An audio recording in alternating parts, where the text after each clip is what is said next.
welcome. Come on in. The water is fine, so to speak. Hopefully all is well with everyone.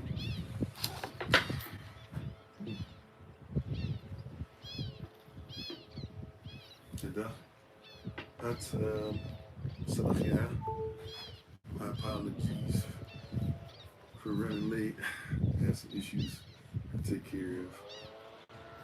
It took me longer than I thought, but it's all right. All is well. We'll continue in the way here. All praises.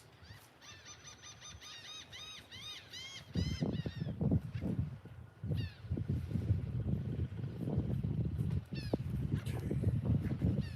He's giving me a bit. Hopefully we'll be on soon.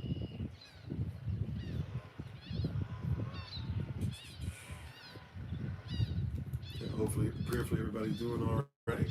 Thank you for those who joined us for early Rise of Bible Study session earlier.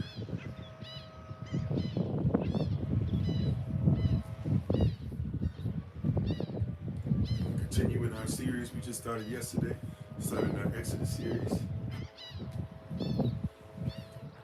We're excited to continue that.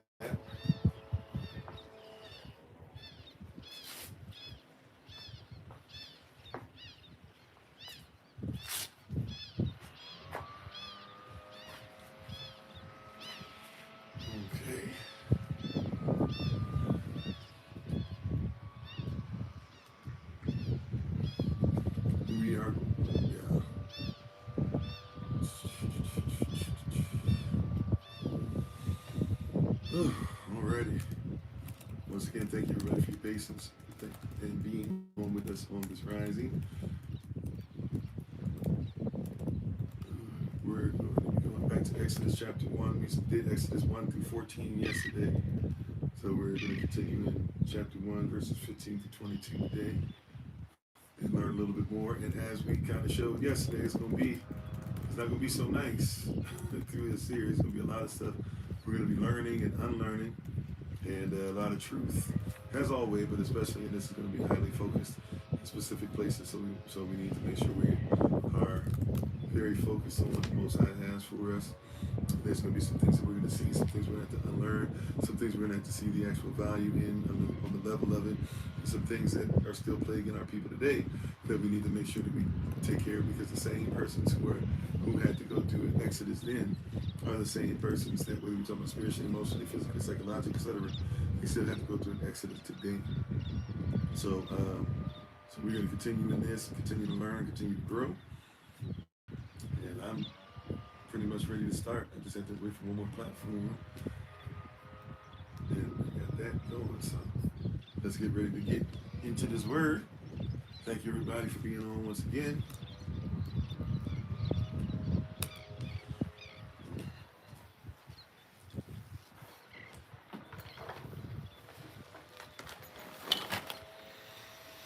All right, let's start officially.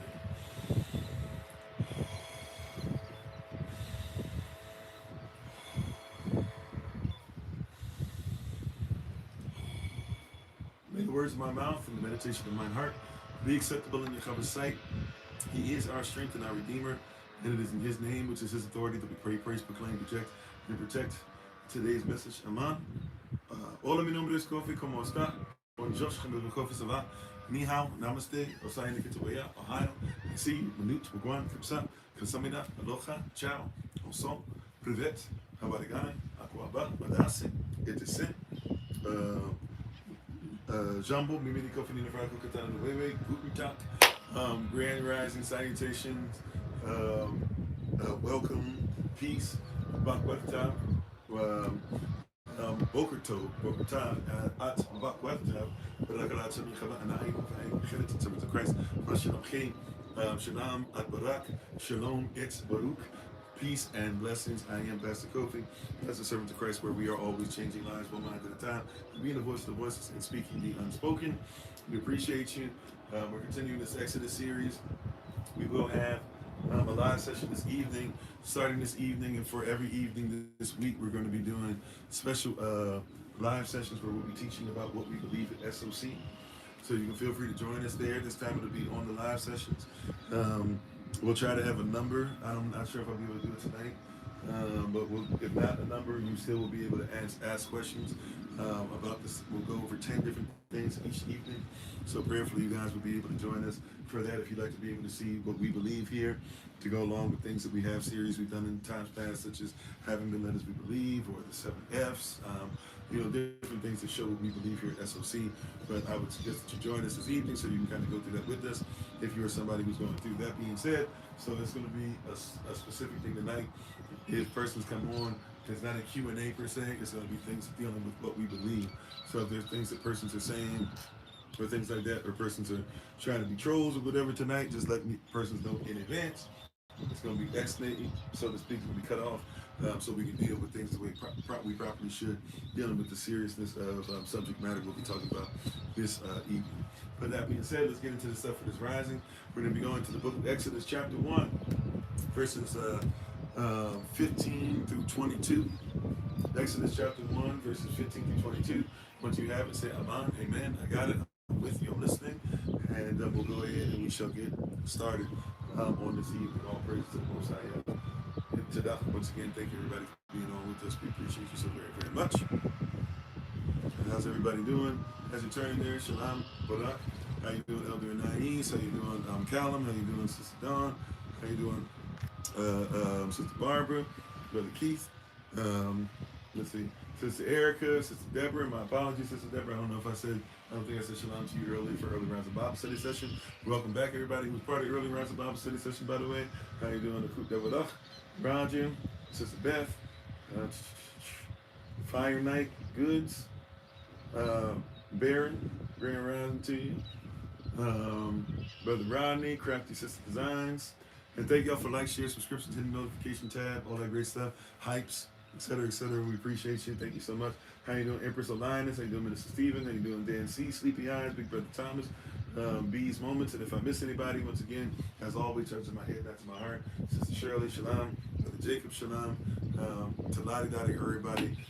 Thank you so much for being on with us again. So once again, last time, we're going to Exodus chapter 1. We're going to start at verse 15. We're going to read through verse 22. Once you have it, say, Amen, amen. I got it. I'm with you. I'm listening. How you doing, Farmer Jay?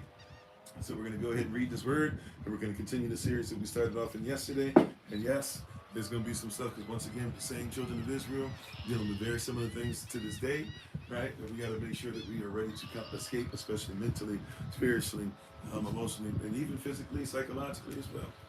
How you doing, Sister Jennifer? All right. Once again, Exodus chapter 1, verse 15 through 22. And if you can rise to your feet in reverence of Yahweh's word, and just get ready to repeat after me, and we'll say our Bible pledge, and we shall start. I see you. How you doing, Brother Darius? If I didn't say so already. All right, you can just repeat after me. This is my Bible. This is my sword. And this will I trust. For Yahweh is Lord. No sword of God shall ever be heard. But this is my Bible, and this is Yah's word. And Shem Yahweh. Amen. Yahweh's Shem, his name's authority. Let it be done unto us. Exodus chapter 1, starting at verse 15. And it reads as follows. It says, And the king, and Pharaoh of Kemet, spake unto the Avler, or the Hebrew midwives, of which the name of the one was Jayavarach, and the name of the other, Pavach. And he said, the Pharaoh said, When ye do the office of a midwife to the Avler, to the Hebrew women, and see them upon the stools, because they would give birth upon birthing stools, right? So you see them upon the birthing stools. If it be a son, then ye shall kill him. If it be a daughter, then she shall live. But the midwives reverenced, they feared Elohim, and did not as Pharaoh of Kemet commanded them, but saved the men children alive. And the king and Pharaoh of Kemet called for the midwives, and said unto them, Why have ye done this thing and have saved the men, children, alive? And the midwife said unto Pharaoh, because the Hebrew women are not as the Kemetic women, for they are lively and are delivered ere the midwives come in unto them. In other words, they deliver before we even have a chance to be in there. We weren't even in there when the Hebrew women give birth because they don't wait for the midwives like the Kemetic women. They're not as cool. They're not as righteous as you guys are. So how can we do our job if they already have the boys? You commanded we had to be at their feet when they have it, right? Verse 20. Therefore, Elohim dealt well with the midwives, and the people multiplied and waxed very mightily. So Israel continued to grow, and he dealt well with the midwives. And it came to pass, because the midwives feared Elohim, that he made them houses, right? That he made them houses, that he literally put in a place to where they could be, and we'll even go deeper into that, right? Verse 22, and Pharaoh charged all his people, all of Kemet, saying, every son that is born ye shall cast into the river, and every daughter ye shall save alive. We just read Exodus chapter 1, verses 15 through 22. Le'yachava barak, those who readeth, heareth, and keepeth this most holy and righteous scroll. You may be seated to go back to what you're doing in the presence of the Most High Yachava Elohim. All right. So yesterday we showed some things. We talked about some things. We did an intro. We were really long, and we said, hey, there's going to be some really in-depth stuff. How you doing, Sister Michelle? There's going to be some really, really in-depth things to pop up today. Right? We talked about how you're doing, Sister Michelle, praying for you and your family. Right? And so, if you need me, reach out. And so, in all these different things that are going on, we see a lot of different things taking place. We see a lot of things that are happening here, right? And we miss a lot of times. We just kind of read over this part real quick, maybe because we don't want to go through the pain and anguish of what actually happens if you're committing genocide. Quite possibly, like, it's real easy to just go over it rather than deal with it. But we're gonna sit in this a little bit today. How you doing, Sister Tabitha? Theotis, somebody else coming on. Richard, everybody coming on wherever you're coming in on. I thank you, appreciate you. How you doing, Brother Jermaine? How you doing, Hidden Numerous? Oh, sorry, I said numerous. The numerous smartest. I don't know if I'm saying that correctly. Right? Auntie Mary, how you doing? Right. So we have all these persons. Thank you for the reposts, the shares, all that good stuff. Thank you. We have this thing that we get into where we kind of skip over this stuff. We do the same thing, in today's society. Because, it's a difficult thing to talk about when you build a nation or you strengthen a nation based off of the genocide of the people. It's kind of tough. And we have so many different examples, and we'll skim through some of these examples. Besides today, we had this example, obviously, of Exodus. But we have so many examples. I mean, we can talk about, obviously, just chattel slavery in general. Talk about what was done to the Negro in Portugal and Spain. We can talk about what happened in the Caribbean. We can talk about what's still going on in Haiti or Haiti. We can talk about how Ghana is actually being swallowed up now and has been, and done so even more so after England said they were going to leave us alone. And then they made sure that we couldn't make any more money as people. The list goes on and on, what they've done to Native Americans, what they did to the Irish. Even you have Londonderry, which is supposed to be free dairy. The list goes on. We can touch on a lot of different things. But when we talk about genocide, persons want to skip right over it. Because genocide is not just as simple as we wiping you out. Genocide is only really done because of one of a few things. And usually this one's always going to be part of it. It's some combination of these things we're going to say.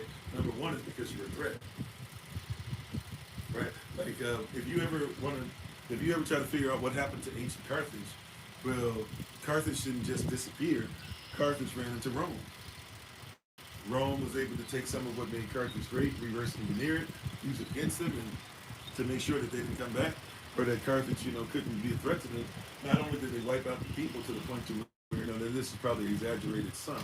However, it's said that the blood that went through the streets of Carthage and the Carthaginian lands basically were like wallowing up to the knee in blood. So that gives us a very crazy description of it, but it's a unique way of looking at something to make sure that we understand how much genocide was done because somebody was considered to be a threat.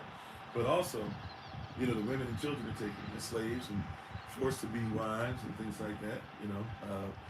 Telling you the romantic mindset that everybody tries to keep romanticizing. But then also, if we keep it a buck, not only that, but they salted the earth. How you doing, G? And thank y'all for the love. They salted the earth. They put a bunch of salt in the earth. If you put salt in the earth, if you just go around and put a bunch of salt in the earth, why are you putting salt there? Why do you think one is putting salt in the earth? Right? Why do you put salt in the earth? You put salt in the earth because you want to ensure nothing grows.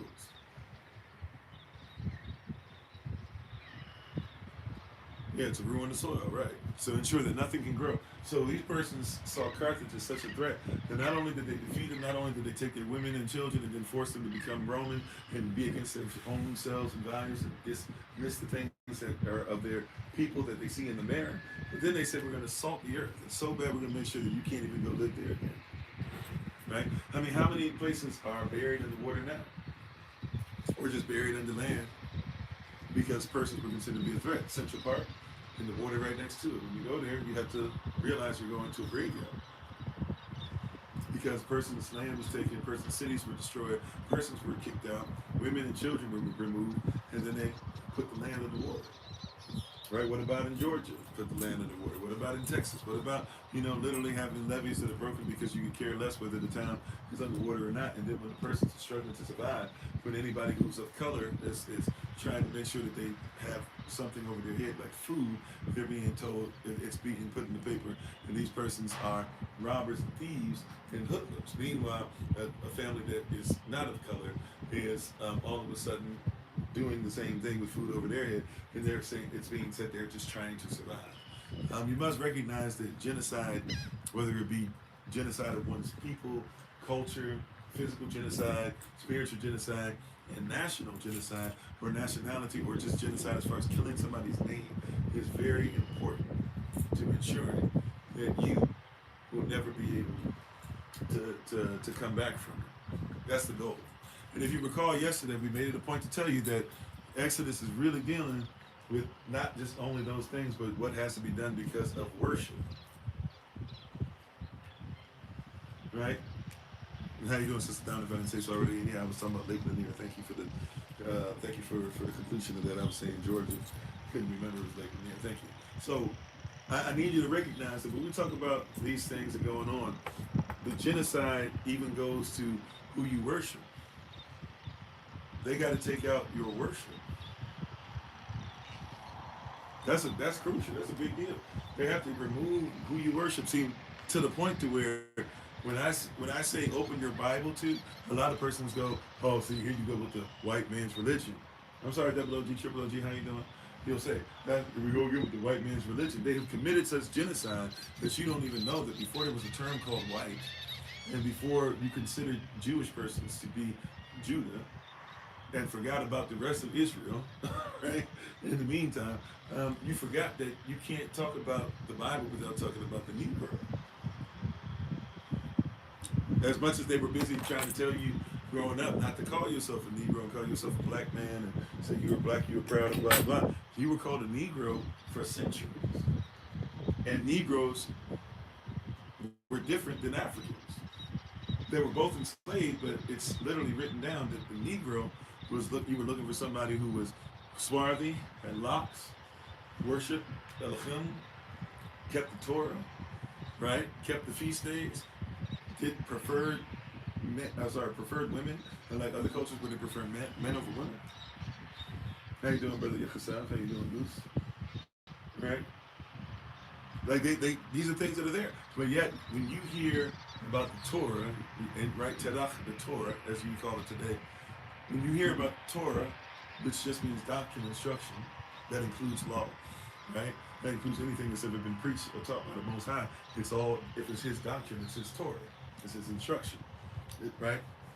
You've heard all these things, but can't even, many persons have a hard time even imagining who Israel is, because you can't imagine Israel outside of the Israeli, who literally had to take the language from the Sephardic, who are the original, and had to take the language in the late 1800s and then told a lie and told you that it was a dead language for thousands of years. How did you take the language in the 1800s, right, and manipulate it and change the pronunciation even of it and bring a bunch of Yiddish and German and Italian and other things into it, and then simultaneously tell us that it's thousands of years old, or that or that it was dead for thousands of years?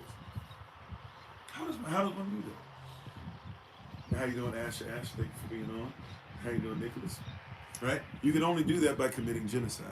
Not just physical genocide, which is important to keeping your power, but also spiritual genocide. And that's why Exodus, the first thing that we're seeing, the thing that's going to be that reigns supreme in all this, is the lack of worship. Right? Remember, Moses, we're not to him yet. He's going to come up, right, next few days in this series. But Moses is, when he's sent back to the children of Israel, he is not sent back. Right? I need you to comprehend this. Moses is not sent back and originally told, let my people go, period. Moses is originally sent back and he is told that the message to Pharaoh is, let my people go into the wilderness, 3 days journey, that's about 60 miles. Let them go about 60 miles and to worship for about 2 weeks. And I'm doing well, thank you for asking. That's the origin. How you doing, Sister Beverly? Did I say shalom, Sister Beverly? Cultural prospect, Sister Beck, Sister Donna, right? Let my people go to worship was what was asked. Once again, let my people go to worship is what people asked.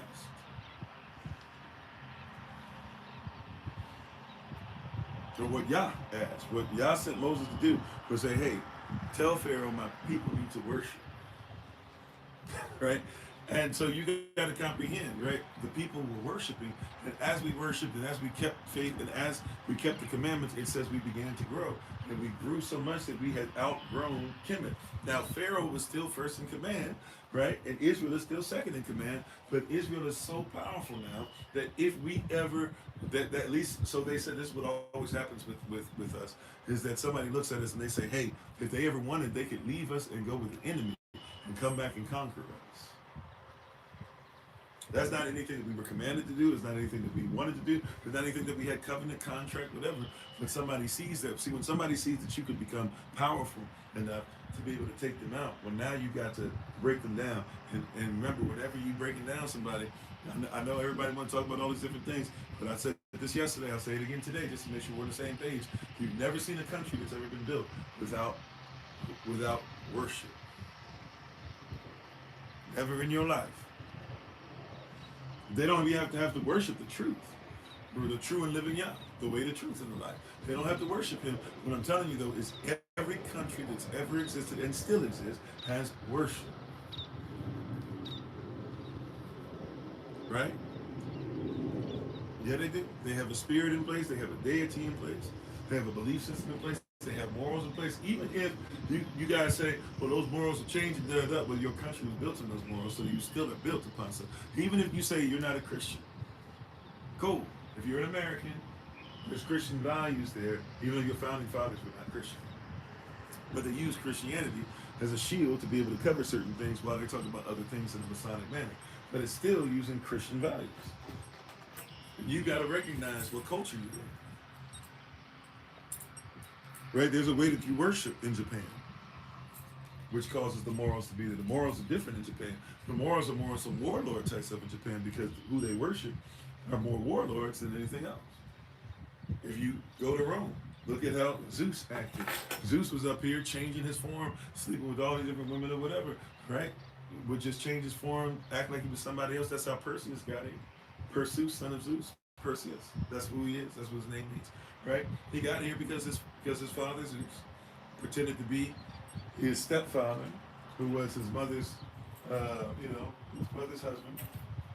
Pretended that as the mother's husband, he went into this place of pretending that he was, he flew in as an eagle and then tricked, got in there acting like he was the husband, has sex, impregnates her, then leaves out. Or actually, you know what, for real, if we actually go by the actual story, it's even, I won't say that. It's pretty gross how he actually impregnates her. But regardless, he impregnates her, right? These are the persons that they do, persons who just take women in a whim, persons who just take men in a whim, whatever the case might be, that's who they worship. So their worship informs their morality. See, culture, right, part of your culture is worship. And we talked about before, culture informs your beliefs. If you want to talk about what you believe what's culturally appropriate. That's why you have to learn what's inappropriate to culture to be able to learn yourself. Right?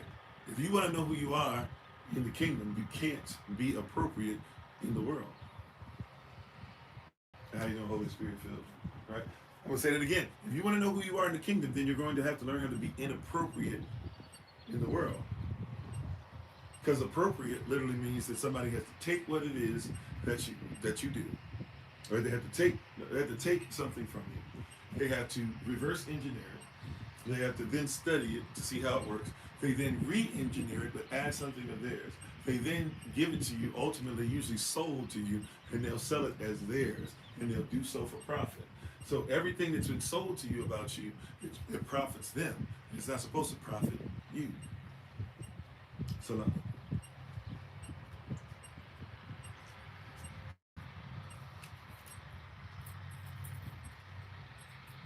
right? Everything that's been sold to you about you is not supposed to profit you. It's supposed to profit them. They took who you are constantly, consistently, and they have packaged you as something different, and then have given it back to you and said, see, this is who you are. But everything that they show you about who you are is to benefit the world, never to benefit the kingdom, never to benefit Israel, never to benefit the Most High, never to benefit your children, right? Never to benefit your work, never to allow you to have free time, right? You are supposed to sell your soul to make sure that they can go ahead and keep whatever is given to them. There's only a few persons that really have true power on the whole entire planet. These persons that we think snap their fingers and stuff, that doesn't truly exist. They can only have power through people. So what has to happen is they have to create a people. They have to have this persons who are in the world who believe and hang on their every word and even preach. Remember the false prophet of the second beast of Revelation chapter 13. They have to preach a message to get you to worship a false image of the beast, a false image or a false image tied to the beast, which is the government.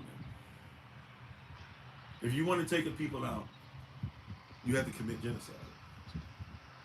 Even if it be mentally, you have to off somebody to what they believe about themselves. It's just the truth. A person can be upset about it, but I'm telling you the truth. If you want, look, this is where the red pillars get off. They get way off course. Sure, should husbands get respect from their wives? Of course, absolutely. But when you have to destroy a woman's sense of self in order to make you feel better, right? We're not talking about righteousness, we're talking about genocide. This is why a lot of women, whether we want to say it's fair or not, this is why a lot of our women, a lot of our sisters are telling us we're not listening to them, we're not even hearing them, we're definitely not hearing them, we're not even listening to them. They're telling us things that we're not getting it, like, hey, it's better for a woman to be with a bear than it is a man. And I'm not saying some women aren't using that. Some women are using that, as far as allegorical, or as a even a wow. Well, allegory, as an allegory more so than an actual truth. That being said, though, even some women who mean that. Well, if they've been taken away from who they are, and now they finally starting to talk about they're not happy with where they are. Even if they're not getting things correct, it does not mean that they're not feeling things properly. They're not emotionally valued to something, that we're a culture that tells them there's nothing wrong with them, makes them start going off on it. It doesn't mean that you're doing anything wrong. But also, too, we're commanded to still love, as we were talking about for Early Rising Bible Study session. Right? Quick example out of Early Rising, I think this is how we ended, or close to how we ended, and how you doing, Sister Valerie? We were talking about the Early Rising Bible Study session, how there was a man who came into a pastor and was saying, man, pastor, I'm ready to go ahead and get a divorce. And the pastor's like, well, what's going on? Can't you love your wife? And like, yeah, she's my wife, I love her, but, started going through this. So he says, well, the Bible commands us to love our wives. And he says, well, yeah, I mean, that's cool and everything. I get what you mean, but at the same time, Pastor, come on, man. I know I get it, love your wife. But also, too, man, what am I supposed to do? Love my wife? And then what am I supposed to do? You say, love my wife. But it's not even like she's my wife. She's more, like my sister. It's like what the Bible says to love your siblings. Well, no, no, all this stuff that seemed cool and everything, but really, she's not even like my sister. She's more just like a friend. We've known each other. We've been together since high school. Da, da. And he says, well, the Bible says to love your friends. Oh, okay. Well, look. She's like a stranger. She's like a foreigner. It's like two ships passing in the wind. We don't even know each other. It's like I never knew her. If I say one thing, she gonna do another. If I do one thing, she gonna say another. Is whatever. He says, well, the Bible says to love strangers. He's like, finally, enough is enough. He said, look, Pastor, I came for you for help. For real, look, you gonna try to twist it anyway. I'm here to tell you that I don't care. She's like an enemy to me. And the pastor says, well, I know you don't want me to say anything, but you probably, well, if that's the case, you probably don't want to know what the Bible says about your enemies. Right? How you doing, Matt Production? In other words, there's no way out of the love. Right? We have to learn how to love ourselves. And if we teach persons to not love themselves, and we teach them to hate themselves long enough, and now they're starting to buck against that and say, well, I have this yearning on the inside that says that I should love myself, right? Well, then guess what? There's going to, if the culture that they were in has been showing cracks in the foundation of it, and it's caused them to believe that hating themselves was righteous, and they told them that hating themselves was loving themselves, well, then at some point, they're going to come over towards love. And so even if they're just learning who they are, we have to take account of the fact that, we've been in a system, and many of us have given authority to that system in many ways in our lives to help to tell women that they were nothing. So now when you try to tell a woman to submit, she submitted to men for so long that are unrighteous that even if you are righteous in your mission, it's difficult for her to submit to the mission. Doesn't mean that she shouldn't, but guess what? Even in the midst of it, just like Yah does with us, when we're trying to learn how to submit properly, you still love her.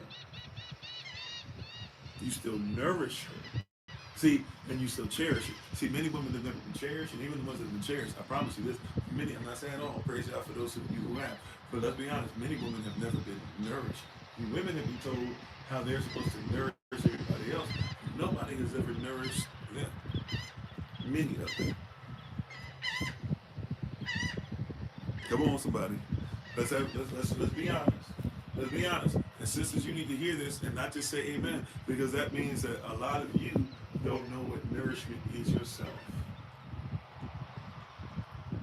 See, we're not trying to just raise up men. We're trying to raise up kingdom men. This is a different thing. This is the kingdom. This is Israel. This is supposed to be different. It ain't supposed to be you just do the same thing, put on the tunic, and then say, well, I'm Israel too. No. You're doing the same thing the world did. You're doing the same thing that the oppressor did. You're doing the same thing that Willie Lynchman did. You're doing the same thing that colorism did. You're doing the same thing that chattel slavery did. You're doing the same thing that makes us, not realize, that's part of the big reason that Harriet Tubman had to leave. She had to get out of there, not just because what was being done, but because of how much stuff that her being a black woman caused her. Not even a woman. They would have called her an N-word female. Would have said that she was ugly, which a lot of people are quick to say about her. Everybody, let's be honest. You know what? You ain't gonna be honest. I already know what most persons make fun of Harriet Tubman to this day. That's right. Maybe not your oppressors, or none of their ways. Juan, Audrey, how you doing? And did I say shalom, sister Marilyn? Hopefully I did. How you doing, Brother Dwayne? Okay, so we have to take account of that. But I'm just trying to say there's a genocide that has been happening, and it's not just only physical genocide. Yes, that's happened. You must recognize, though, that they don't have you in a place to where they have to commit as much physical genocide. It still exists. There was a Latino guy hanging from a tree. Was it in Florida, Georgia, somewhere? Or no, in Washington, D.C. A Latino guy hanging from a tree right across the street, or right next to a police station. I mean, it's still physical genocide happening. There's boys and girls still showing up without organs. We find their body later on, rolled up in high school. In the high school they go to that they attend.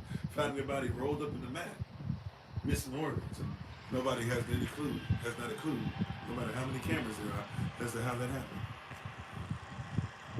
Hey, go Elder Tammy, you said you didn't raise to be a boyfriend, you raised to be a husband. I'm on, right? So we have to recognize that we have to come back into the knowledge of self. But there's been a spiritual genocide because if you're going to cause the people, especially the people of Yah, we're talking about Balaam doctrine, if you're going to cause Israel to come out of pocket, they know that we are zealous for Elohim. But what they're trying to do, as Romans chapter 10, verse 2 says, Romans 10:1, Paul says it is my prayer that Israel might be saved. Romans 10:2 comes behind that and says that Israel, that we have a zeal for Elohim, but it's not according to intimacy, it's not according to knowledge, because we keep having systems that we even sometimes try to go to. They're snatching our mentality, and we therefore are zealous for Elohim, but really, who is Elohim? Who is God, if you will? That is one of the biggest questions, right? It's like the top three questions, I believe. One of them is, I think number one is always, what is my purpose? And I don't know if it's number two or number three, they can switch or whatever. I think the top three questions are always, what is my purpose? Who am I? Right? What is my purpose can also mean, why am I here? But what is my purpose? Who am I? And then a lot of times it is there a God? Those are usually going to be the top three questions, no matter where somebody's from, right? That's what they'll ask, right? And I know we worship Elohim. I'm just saying that's what you'll hear a person say, right? Is there a God? Is there a deity? Is there a whatever? Is there heroes of old? Is there are there is Odin real? Is Thor? Whatever you want to say, right? But is there some of those three are always going to be there? And if you want to take the people out, you got to commit genocide. You got to commit spiritual genocide. You got to commit genocide so they do not worship what causes them to be together. Even if, by the way, even persons who disagree that there is the most high, even if you're completely somebody who's an evolutionist, even if you're somebody that says a scientist of some type that says I'm wasting my time, some psychologist that says that hey, you really everybody should be atheist or agnostic at the best to be trustworthy. Even if you're somebody that believes that, I do not. That being said, even if you are on that end of the spectrum, might I suggest to you that even your belief system says that if any people are going to come together, they must come together on the same belief. And how you doing, lady Jenny? How you doing? I'll get in. Hopefully I'm saying that right. I'll get in. Daughter. Right? Thanks for being part of the community. Look, as we come together, we cannot come together if we do not believe the same thing. This is part of what's going on. You were told that you integrated, for example. Right? And now everybody was taught we integrated into each other. The problem with that is, though, you can't integrate unless there's something called integrity. The integrity must be integral to your integration. If there is no integrity, then you cannot be integrated. Now, a lot of you think of integrity only in a more modern sense of the word, right? Which was kind of, if we be honest, as far as etymology, it's been something that's been there for a long time.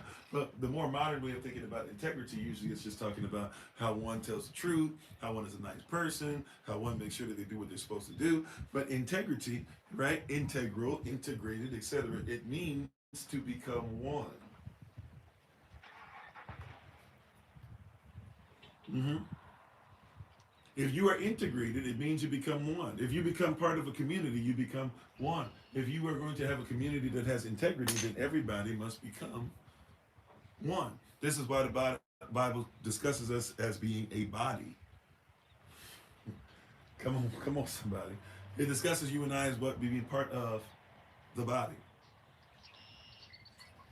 If you are the arm, and you are the leg, and you are the head, and you are the toe, and you be the fingernail, and you are the toe jam, and you are the left cheek, whichever one, whatever, right? You are part of a body.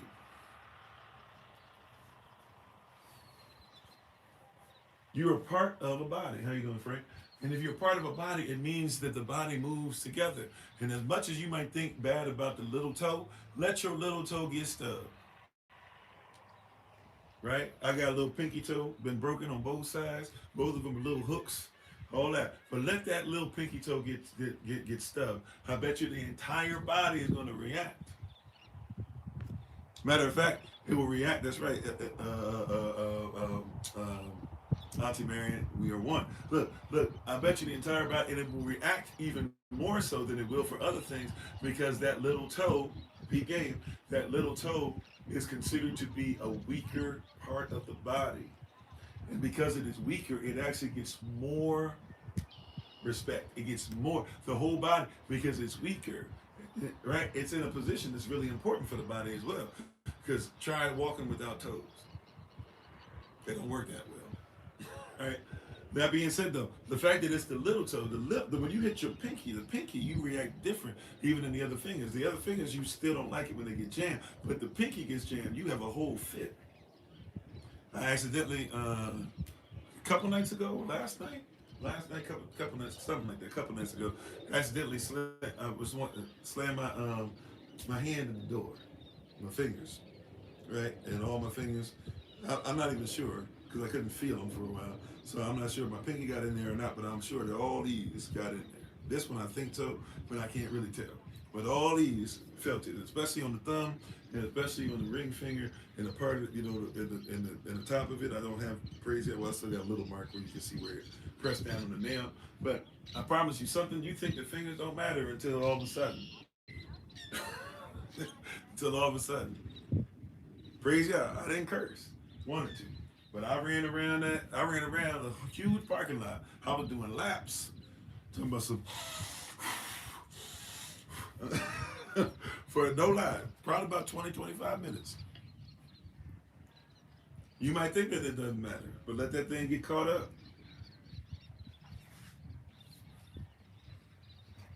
It was crazy. I was punching stuff I had no business punching. You just do some crazy stuff when your stuff get messed up. There were persons that I didn't know that were looking at me. Nobody walked up to me, and I was thankful because you know what's crazy? You start having crazy thoughts. When little things like that happen, you think it's a little thing, you find out how big that is. I was like, if somebody walk up on me and ask me if I'm okay, I might punch somebody in the face. I'm to be honest, I was legit thinking that. Right?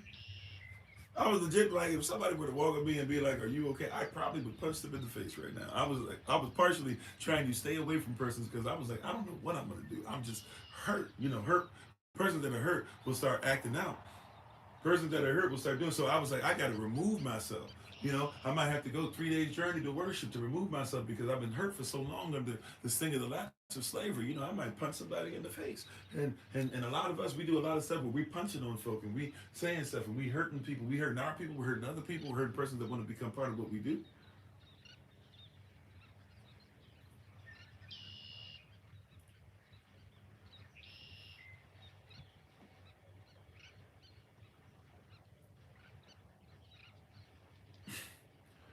Sorry, we might have to restart, or maybe we won't. I don't know. They said that they're going to stop because they said that I'm being threatening because I was talking about punching somebody. But that's not what I was doing.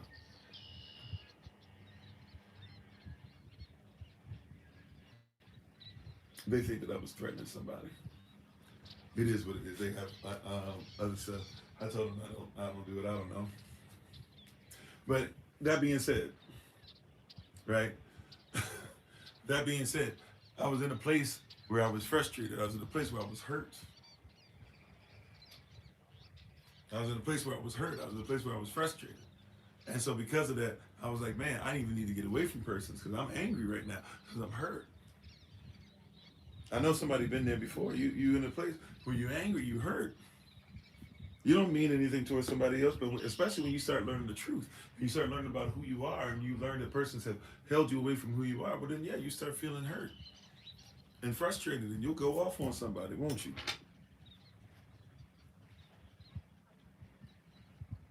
You'll go off on somebody, won't you?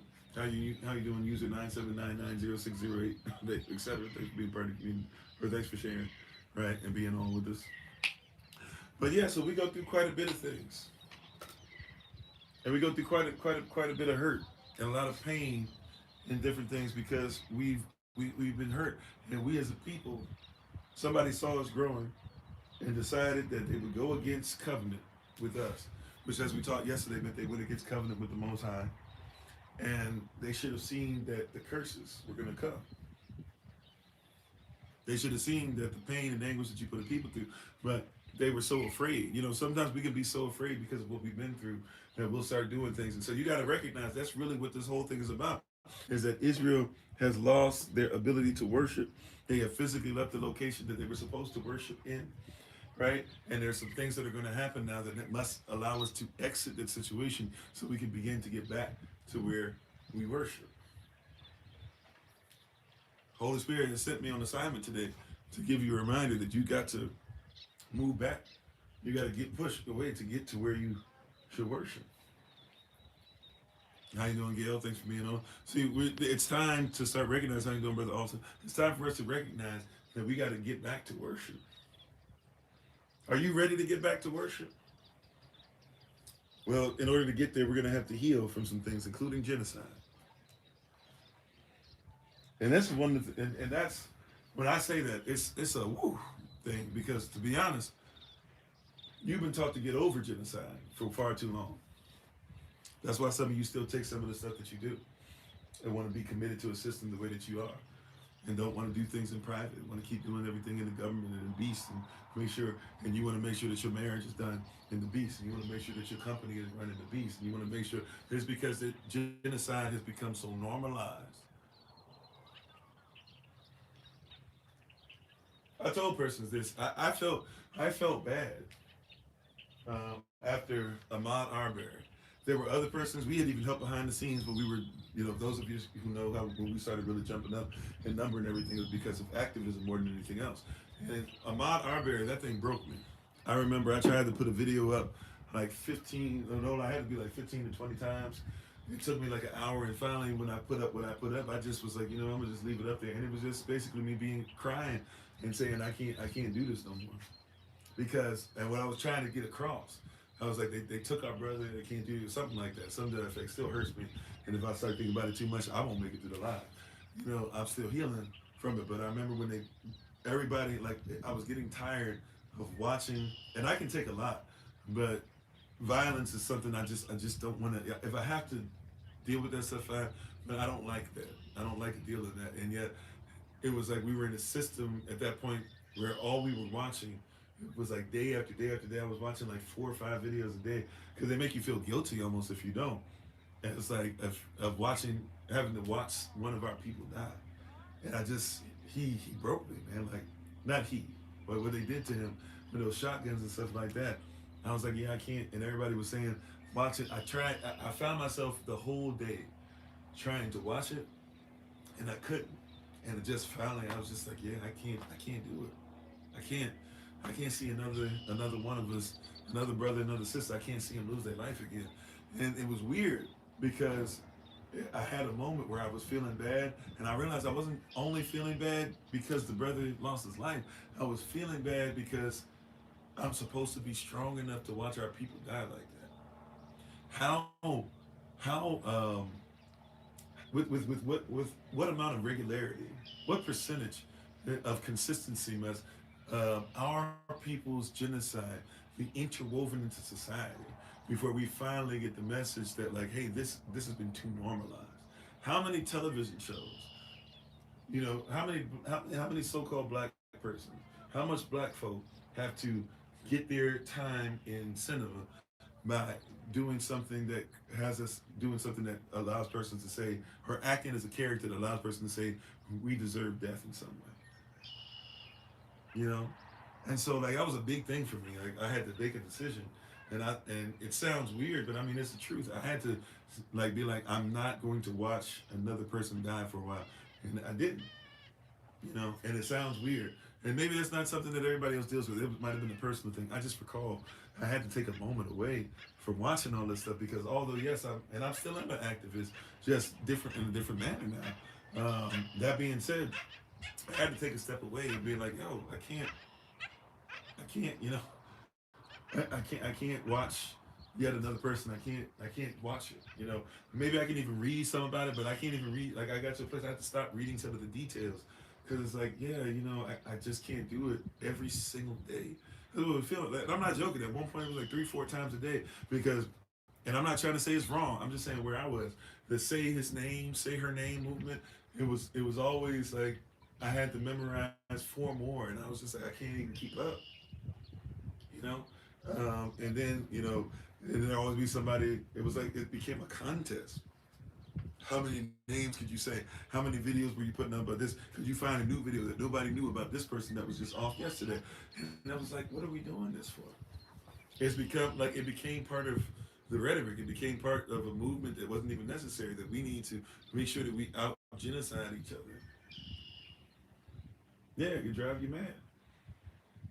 Well, I mean, yeah. Well, I mean, the Jim Crow decision. But to be honest, I mean, it's always been Jim Crow. I'm not gonna hold you. I mean, I know that it's wrong what they did, but if persons think that black persons were voting and voting themselves into better situations, um, you wouldn't have what happened yesterday or whenever it was. Not yesterday, but recently. No offense, just saying. How you doing, Breezy Bree? And how you doing? And thank y'all for the love. How you doing, PTL? Hopefully, I'm saying that right. Um, what'd you say? You said they're returning their old wickedness. Yeah, yeah, and I mean, and that's true. So you have to commit genocide. And like I said, first thing that you're going to have to get out the way, first thing you're going to do, this is evolution, by the way. This is what evolution is. For those of you who don't know, Charles Darwin, because a lot of you are into Darwinism, when you say evolution, as a matter of fact, not a lot of you, all of you. I don't care. They try to say before him is somebody that was even more racist than him, as far as Carl Linnaeus. So he's talking about the same thing. But Darwinism, basically, his book in 1859 is not just simply called The Origin of Species. His book is called The Origin of Species by Means of Natural Selection, or, that's semicolon, right? What's on the other side that's supposed to be equal to the same? Well, it's called Natural Selection. Um, I'm sorry, it's called Origin of Species by Means of Natural Selection, or The Preservation of Favored Races in the Struggle for Life. The whole book, and then his book later in 1871 just further does it, but the whole book is to let you know that so-called white persons are supposed to come from better, are supposed to have evolved from better animals than so-called black persons, and the darker they get, the worse they are. And then his cousin came with eugenics and strode through with that, and eugenics is not scientific at all. Eugenics, according to his cousin, is supposed to be used and designed in such a manner to speed up the process of evolution to make sure that so-called white persons will always be better than so-called black persons. So eugenics also is part of the reason why your faith had to be changed and why they get rid of what you call religion, even though that's not what religion actually means.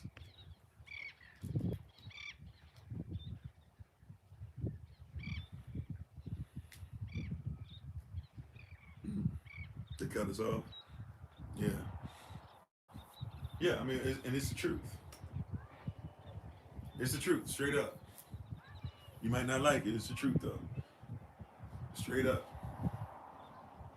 Straight up. That's what eugenics is. Eugenics. A lot of y'all think eugenics was never supposed to be really considered to be scientific, at least not to the person who knew what it was. To the lay person, yeah, you thought eugenics was scientific. Eugenics was supposed to be used to speed up the process of getting us to a place that evolution ultimately would, which is what Darwin and his family believed, that so-called white persons, and not all white, remember, before we thought all white persons were together, certain white persons just outright didn't like other white persons. But that's what the belief system was. Is eugenics is supposed to speed up the process so that you don't have to wait maybe thousands, millions of years. You can just have it happen in 40, 50 if you do it correct. If you set up a system of genocide, you can get it already to where, hey, the persons who are there who are supposed to be afraid of you, supposed to be nothing but monkeys, persons who have no personality, persons who have no culture, etc. You can just say what's there, and then that way you can take everything that belongs to them and say it belongs to you. You can discover them. Doctrine of discovery goes back to the mid 1400s. That's the law that allows you to be able to go somewhere, and as long as you don't see a white man that's a Roman Catholic, as long as you don't see one of them in the land you're going to, you have the right to discover that land because anybody else there is not considered to be a human being. You see genocide, and that means if they don't worship what you worship or your version of what you worship, then you can commit genocide, and you can even use what they worship against them, spiritual genocide. It's Exodus is a bigger thing. Like I said, when we learn about culture, when we learn what this stuff meant in its origin, the Bible starts sounding mighty revolutionary. And how you doing, Slick Boom? Thanks for being part of the community. Appreciate you. You hear what I'm saying, beloved? So, Exodus chapter 1, verse 15. We find something very interesting happening, and something that, once again, is just a reflection of what happens today. Exodus chapter 1, verse 15 tells us that Pharaoh spoke to Hebrew midwives. I want you to catch this. This is something that I've been saying more and more of lately, and I'm going to continue to say more and more of it. Pharaoh wanted change, and he had already started to, you know, they put up gangs of overseers. We talked about that word yesterday and what these things mean. Talking about mass, where you get massa and stuff. Not necessarily, but we want to be creative or a little more get a little more inflexive as far as connotation. Talking about massa and stuff like that. How you doing, brother Alex? How you doing? Turn toward truth. Thanks for being part of the community. All these different things that are going on, right? We gotta have an honest dialogue about this, right? That they were already starting to put this stuff in place. Gangs of overseers, and overseers are the ones who put stuff together for the actual rulers and masters and leaders of the community, right? So when you talk about chattel slavery, that's why some of y'all still have overseers in your churches, because these overseers were supposed to make sure that they made sure that racism, white supremacy, and the slave Bible and certain things, in the Jefferson Bible and other things were still put in place, so that when you would try to read about yourself in the Bible, you would never see it. So to make sure that a certain thing was put in place to where a certain people would always be marginalized. That's why some of y'all still got the big chair. Be careful when you go to United House of Prayer. Be careful when you go to that Baptist church. Be careful when you go to that Methodist church. I didn't say all of them, but there are some of them. Be careful when they got that big chair and nobody gets to sit in it. That's a holdover. Even if the pastor sits in it, that's a holdover. That's why at the end of the sermon, somebody's supposed to come up behind you, especially the overseer, supposed to come up behind the preacher and tell you what the preacher said that was right and wrong, because the overseer would do that to make sure that whoever was preaching wasn't putting anything before what Master's word was, because it wasn't about what the Most High said. It was about making sure that you worshiped a false image. That's Revelation, right? We went over that in that Revelation series. Okay, let's keep on going now. So, Exodus chapter 1, verse 15, and the king of Kemet talked to the Hebrew midwives. Why is that so important? Because if you want to cause change, especially in our community, I believe this is with every community. However, I can tell you from personal experience, and there's going to be very few persons who could doubt this, especially when we go deep into this. If you want to cause change in our community, you go to a woman. We said this, just a little while ago in our series, and maybe even in Q&A day as well. We were talking about how, sisters, be careful, because anything that's going to be allowed in our community, you're going to be the one to protect it. If the shoe fits, wear it. If it doesn't, take it off. I'm just going to mention a few things, right? If somebody says, wow, homosexuality is a problem in our community, the only reason it's even become a thing is because it's accepted by the sister. If the sister doesn't accept it, right, especially in the situation we're in, just hear me. See, we're enslaved. Even if you're talking about mentally, spiritually, emotionally, physically, psychologically, if you're going to commit genocide and get away from worship, who are the persons that worship more?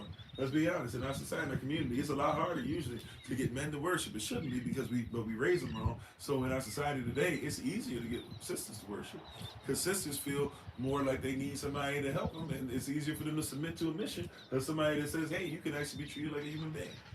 And you go to the sister first. If you want to make sure that Essen Gigs, all that stuff that happened with them, with Andrew Schultz and everything, if you want to go ahead and make sure that those guys get big enough to then go ahead and dismiss you and treat you like you're nothing, who were the ones that lifted them up? It was the sisters. If you want to make sure that Tobe and Wigwe is growing and stuff, guess who you want to lift up? Guess who's going to lift them up? It's the sisters. If you want the TD Jakes to become big enough to do all the stuff he's doing, right, and then all of a sudden tear him down, guess who's going to be the one to embrace him first? It's the sisters. Before it was emotions written, it was women thou art loose. I'm not trying to say that it's your fault for everything. Hear what I'm saying? We don't accept anything in society if the sisters don't accept it, because the sisters are the one that's going to raise you off the breast. That's why it says in Proverbs 1:8, right? My son,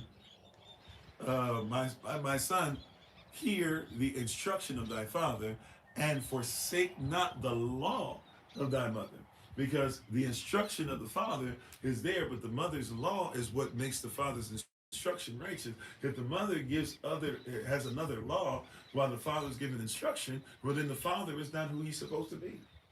So the mother has to find, now this is why wives you need to find a kingdom husband. The mother has to have somebody who she says, I will make sure that I put his law there, but it's not because it's his law. He follows the law of the Most High. So if he gives me instruction, he's simply following law. So if he follows law and then instructs me with the law of the Father of all, well then all I'm doing is just making the law of the Father of all, right, prevalent in the house, and the only thing that exists, because the instruction of my husband is not even his instruction, but it is the instruction that he receives from the lawgiver. If the lawgiver is the law himself, because Yahweh is the word, Yahashua is the word, Vavakagudas is the one who teaches the word. But if they be the word, if Elohim is in fact the word, then if the father instructs using the word, then the mother should just lay down the law, because she's not laying down his law. She's laying down the law of Elohim. The father is a vessel. That's why you got to get over what the vessel looks like. At a certain time, you need to figure out that the vessel's there. The vessel can be very attractive. They can be very attractive. There's two vessels here, and they can even look the same. That's why you got to learn how to be introspective, right? Because you can have two vessels that look the same in every way, right? But if you're not careful, one really empty, right? And one is ready to pour out. If you're not careful, one could have poison. One could have water. Matter of fact, one could have water that has electrolytes, and one cannot. One can have some stuff in it that's not on the label, but you got to go deeper, right? Or even maybe go to the one who has this one open and still has this one closed. But you have to have some ability to do so. But the wife, she lays down the law. If the instruction and the law go together, then the household is going to be run a lot better than it normally is. So Pharaoh doesn't go to the men. Not when you enslaving folk. We don't go to you first.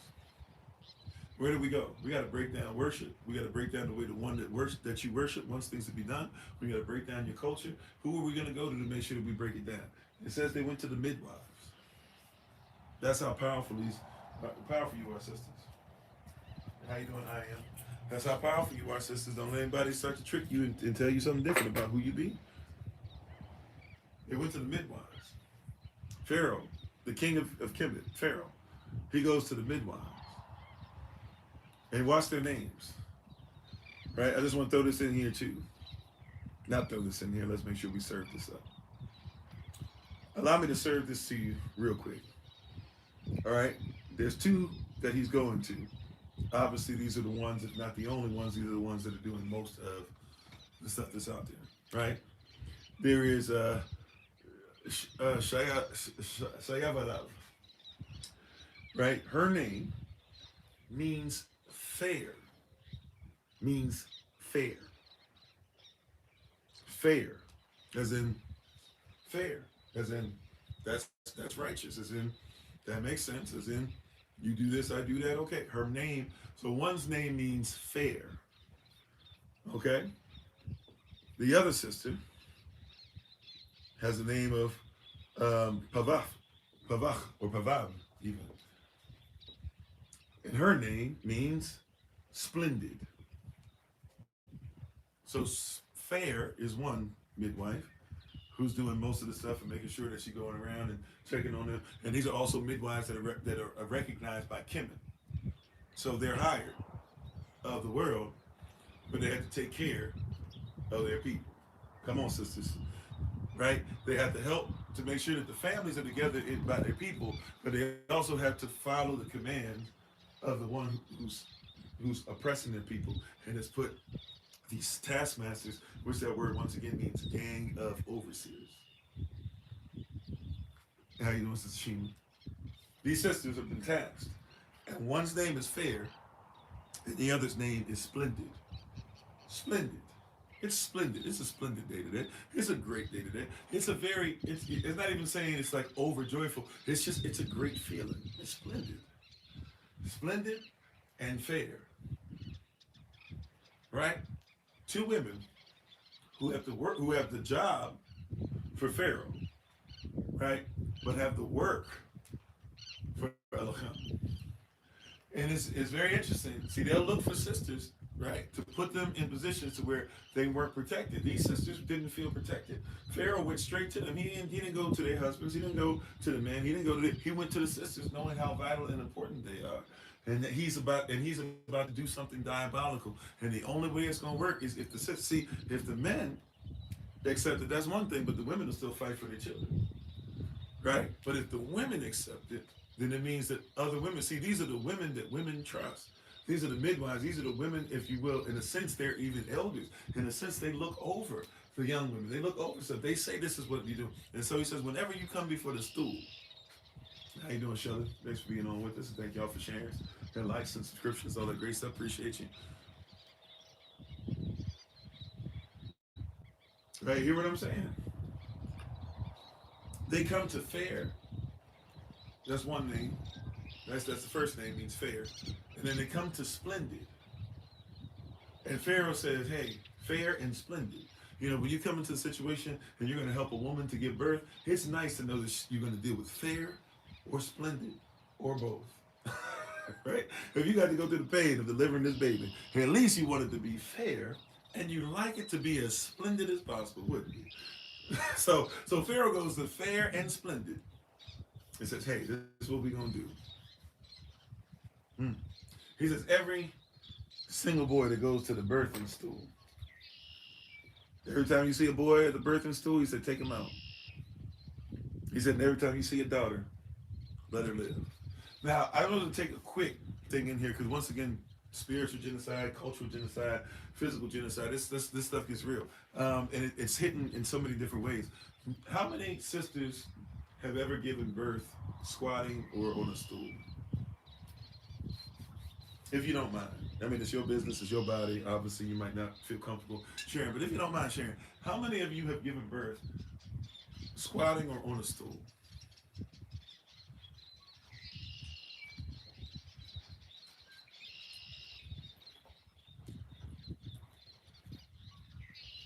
Not that many, right? You've been taught to do something a little different. You said your sister had hers on the couch. Okay. So yours was squatting? Okay.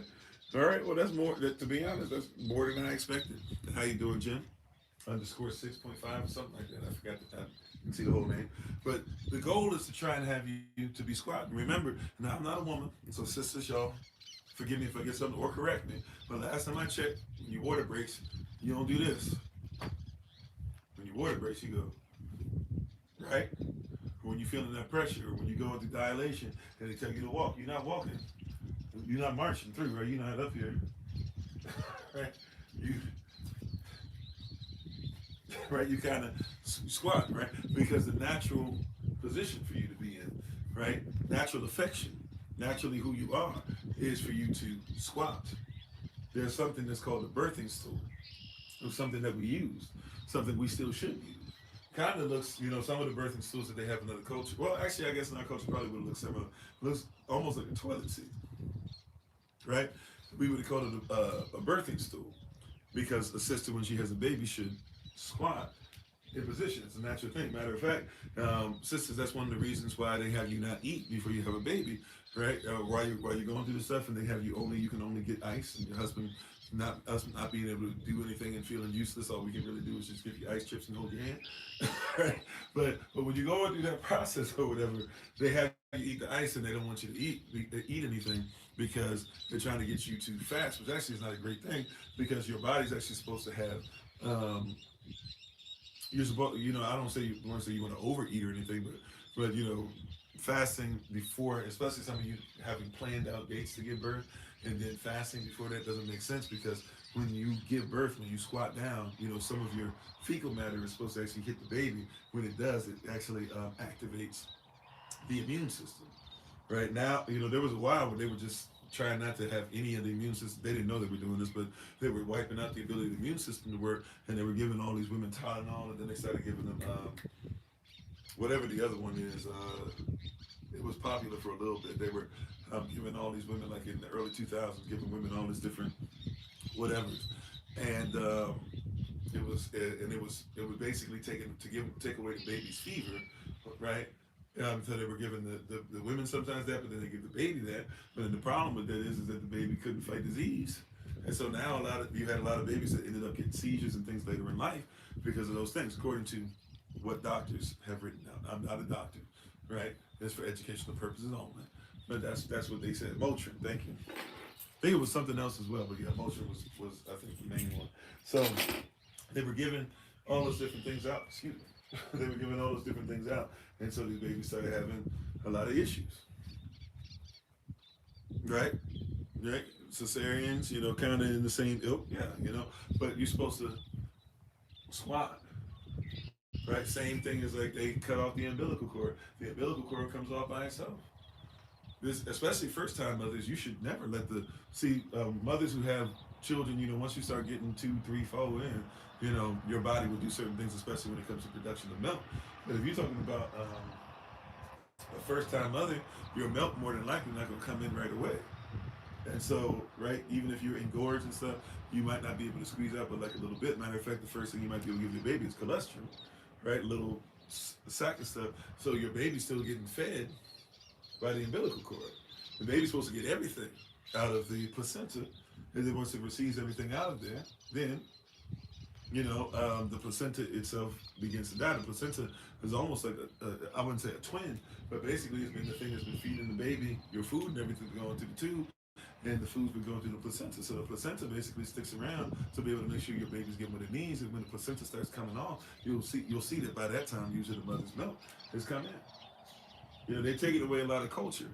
There's persons, they'll give you these, now it's not even midwives, now it's just OBGYN or, they give you some nurses here or there, and they try to get you away from midwives. They try to get you away, but, it used to be very important that there were sisters who had been through stuff, who knew what was there, who was helping sisters throughout the whole event, and they could be trusted to make it as fair and as splendid as possible.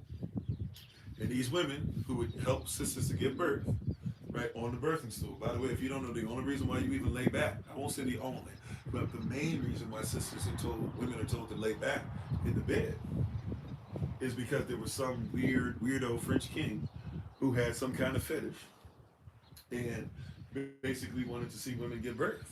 So he started having them lay back, and he would watch. It's a lustful thing. It's not even a medical. Somebody goes to medical school, they swear up and down everything that they're giving you is medical.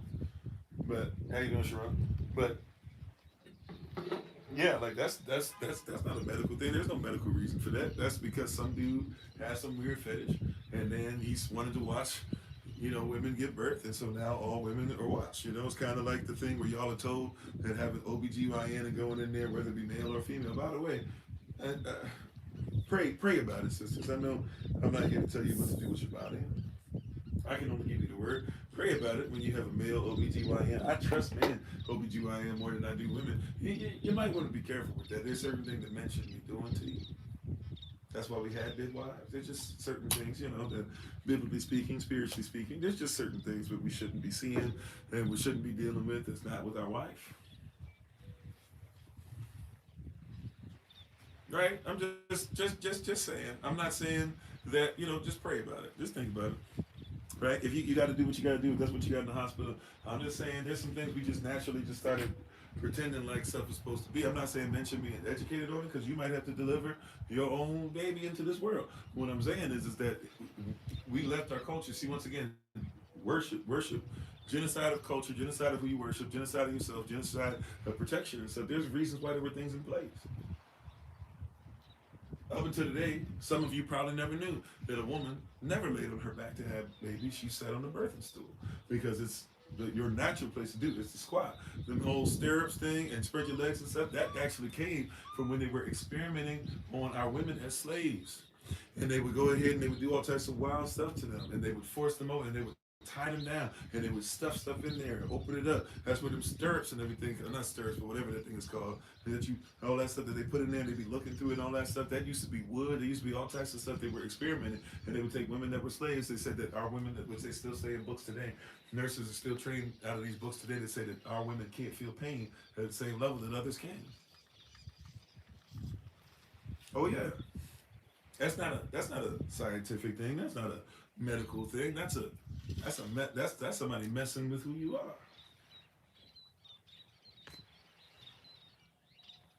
You said agreed.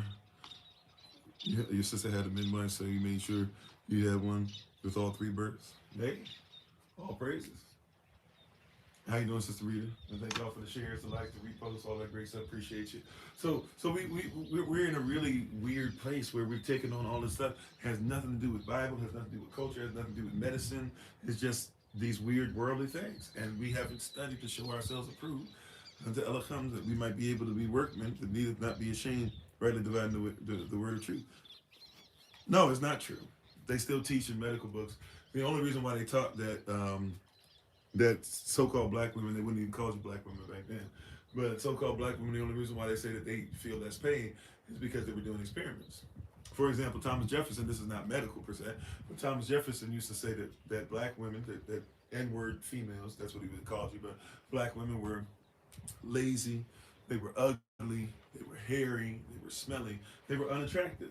Meanwhile, how many half black babies did he have running around?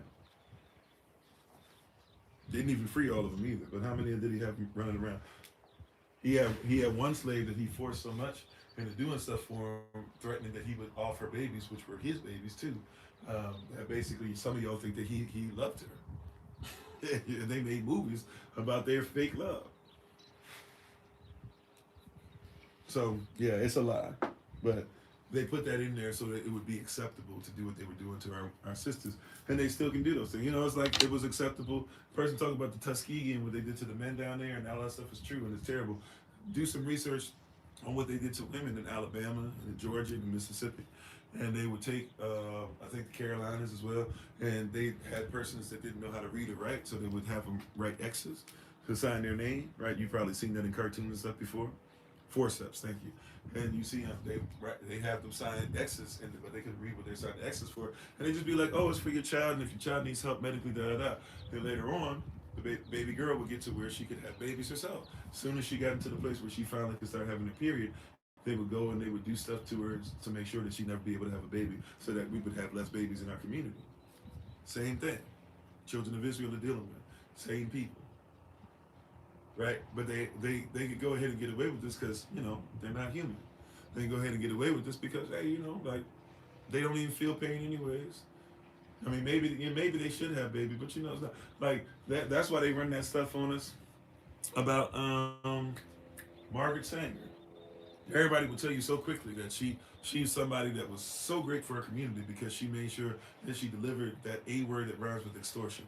And I'm just gonna keep it a buck today. I told you it's gonna be a rough series. This might be a series where I run off a whole bunch of persons, right? But it is what it is. This might be a rough series for you, my brother, my sister, but it's gonna be what it is. Right? The same person that had to go through Exodus then are the persons who are supposed to come together and have the Exodus now. Same person that went to a land flowing with milk and honey, are the same person that expect to go to a land flowing with milk and honey. And so it's gonna get rough, but it's gonna be correct. Look, Margaret Sanger used to go to churches, black churches, Jewish synagogues, focused on black and Jew. I wonder why. Jewish persons and black. I wonder why she did that. But she said that she was loving on our people. How you doing, Sister Taylor? She said she loved on our people. Why did she love? How did she love on our people? She said she loved on our people because Fannie Lou. Yeah, forgot about Fannie Lou, right? But Margaret Sanger said she loved on our people so much that she wanted to make sure that she showed our people how to off the babies that were inside of them. She said because we were so poor and destitute, and then if you started reading what she was saying in code, she's basically saying we were stupid, we were slow, we were evil, and we probably would never be able to come out that condition. But if we did, fine, maybe we could have babies again. But up until then, we need to stop. And so she's the reason why you guys have pastors who make sure that they have condoms at their churches and stuff. She's the reason why you have she used to literally be allowed. She used to go, and they still do the same thing today. They go to these churches and they say, hey, can you guys, we'll give you money, we'll give you this, we'll give you that. Just make sure that you teach about contraceptives and all this stuff, but not just contraceptives. They basically are like, start teaching. This is why you got to places like Rebirth and Pastor Jamal Bryan and stuff, to where they're talking about that A word that rhymes with extortion, and all the women are saying amen as he's telling them that it's biblical to make sure that they should be able to have them. Meanwhile, if we keep it a buck, if we keep it a buck, let's keep it 100 now. The only reason why he's cool with saying that is because that's what he used to do in Baltimore. In Baltimore, right? Ask those in Baltimore about Pastor Jamal Bryant. That man got children running around here, there, whatever. He got caught up because he wouldn't take care of his children with his ex. His ex left him after she left him because he was cheating. And then come to find out he had all these women that started not having that A word that rhymes with extortion. And he didn't want to pay for them either. And he was upset because he told them that they needed to have that A word that rhymes with extortion and they wouldn't do it. And yet, we're out here doing the same thing. Margaret Sanger is not a hero. And when persons talk about Planned Parenthood causes, and I want to ask you this, why is it that the percentage of our women sometimes doubles the percentage of any other woman through Planned Parenthood? That sounds like somebody just taking life. And then what they do is they try to say, oh, so you're trying to say that you control a woman's body. No, what I'm saying is if the woman believes what we believe, then Yah knew the baby before the mother and father even met. He didn't just know him when the baby was conceived. Your thought process is you think, and first of all, a lot of them are teaching you that life doesn't even exist, but then you want to talk about eternal life. Well, if it's eternal life, then that means that Yah knew the person before you knew it. Before you knew your wife, he knew your baby. How are you going off somebody that Yah knew and then tell him it's not murder? How you doing, Pamela? Thanks for being on. Thanks for being part of the community. We got to have honest dialogue. We got to say, like, this stuff, they wild out here. This is weird. This is weird behavior. How is it that the Most High says, I knew your baby before I made the earth? And you sitting up here talking about, that's my body, I'm in control. That's what my body, my choice means. Go look it up. My body, my choice doesn't mean I should just make a decision. It means I get to make a decision about anything in my body, right? Because this baby, I can treat it like property. I can treat it like it's a prison. I can treat it like a disease because it's inside of my body.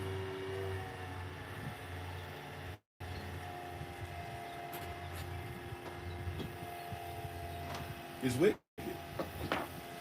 If you want to do that, you have every right to do it. Just deal with the consequences. And by the way, as somebody who has to talk to a lot of sisters who get up in age or get away from some of that or want to, finally are like, man, I'm in my 50s, I can't have a baby now. I'm starting to go through menopause. But I had 3 abortions and I hate the fact that I did that. And I started thinking, I ask the Most High all the time, am I guilty of murder and blah, blah, and I have to let them know, you're forgiven, you can forgive, you can repent. But it's not everything that you swear it is. Right? It's not everything. And they don't tell you about how many of these women died on those tables. Hey, how you doing, Brother Keith? Keith Blevins, we got 2 Keiths on. That's right, that's that do as thou will. That 603 scoring 6 doctrine. Right? So just be careful with those things. So anyways, so Pharaoh went unto the midwife. He went to the woman. He went to the women who were going to help to bring life into this place. And he said, I need you to make sure that the men are off. And I need to make sure that any male has to be out of there. And any female can stay. And sisters, I need you to comprehend that they don't, that wicked, the ones who are in wickedness, the ones that are in power, and yes, some of them who happen to be what we call white. Not all, but some. Because of the system that we're in that's connected to the beast and how it has tricked many, right? Remember, even with Willie Lynch, if you want to talk about Willie Lynch said that the genius of what he had was not just that you had to teach black persons to hate themselves, but you had to teach so-called white persons to hate so-called black persons too. You had to teach so-called white persons to believe that they were separate from so-called black persons. Then you had to teach so-called black persons, depending on how much so-called white blood you had, you had to teach them how to hate each other too. And you had to teach them these things, but you had to go. So in other words, if you came in, there's a very famous scene, I don't even recall what movie or what show it's from, very famous scene now, I don't even know if it was a big time deal back in the day. I know that it's been floating around social media for years now, where there's a father that comes in, right? Comes in from whatever he's doing. I don't know if he was doing work or whatever, but he's a slave master of some kind. And he comes in, and his wife is dealing with a slave, a little beautiful black boy, and she's teaching him stuff and teaching him how to read. And he's doing very well. And so she's excited. Her husband comes in the door, and she's excited to choke him. He said, "What are you doing?" She's like, I'm just teaching. I forget his name. Teaching so and so. Let's just say, I don't know. What's the name? That won't be somebody's name. We'll say teaching. I'm teaching. I don't know. Well, hopefully there won't be when it comes on. I'm teaching Blake how to read, and he says, why are you teaching Blake to read? He's just an N-word. She goes, no. I just want to teach. And he says, look. He goes to the boy, looks him in the eye, and he says, hey, Blake, it sounds like it's going to be this and blah, blah, but he's like, look, you understand, you're an N-word. You're going to do what N-words do. Right? You're an N-word. You're going to do what N-words do. So what I need you to do is I need you to recognize that as an N-word, you'll never be able to be more than this. Right? You'll only be able to do this for us. You'll only be able to do that for us. You will never be able to do any more than this. The wife then gets apologetic. I'm sorry. I'll never do it again. Right? It was his responsibility to teach the wife, who thought it was great that she would be able to teach a little boy to read.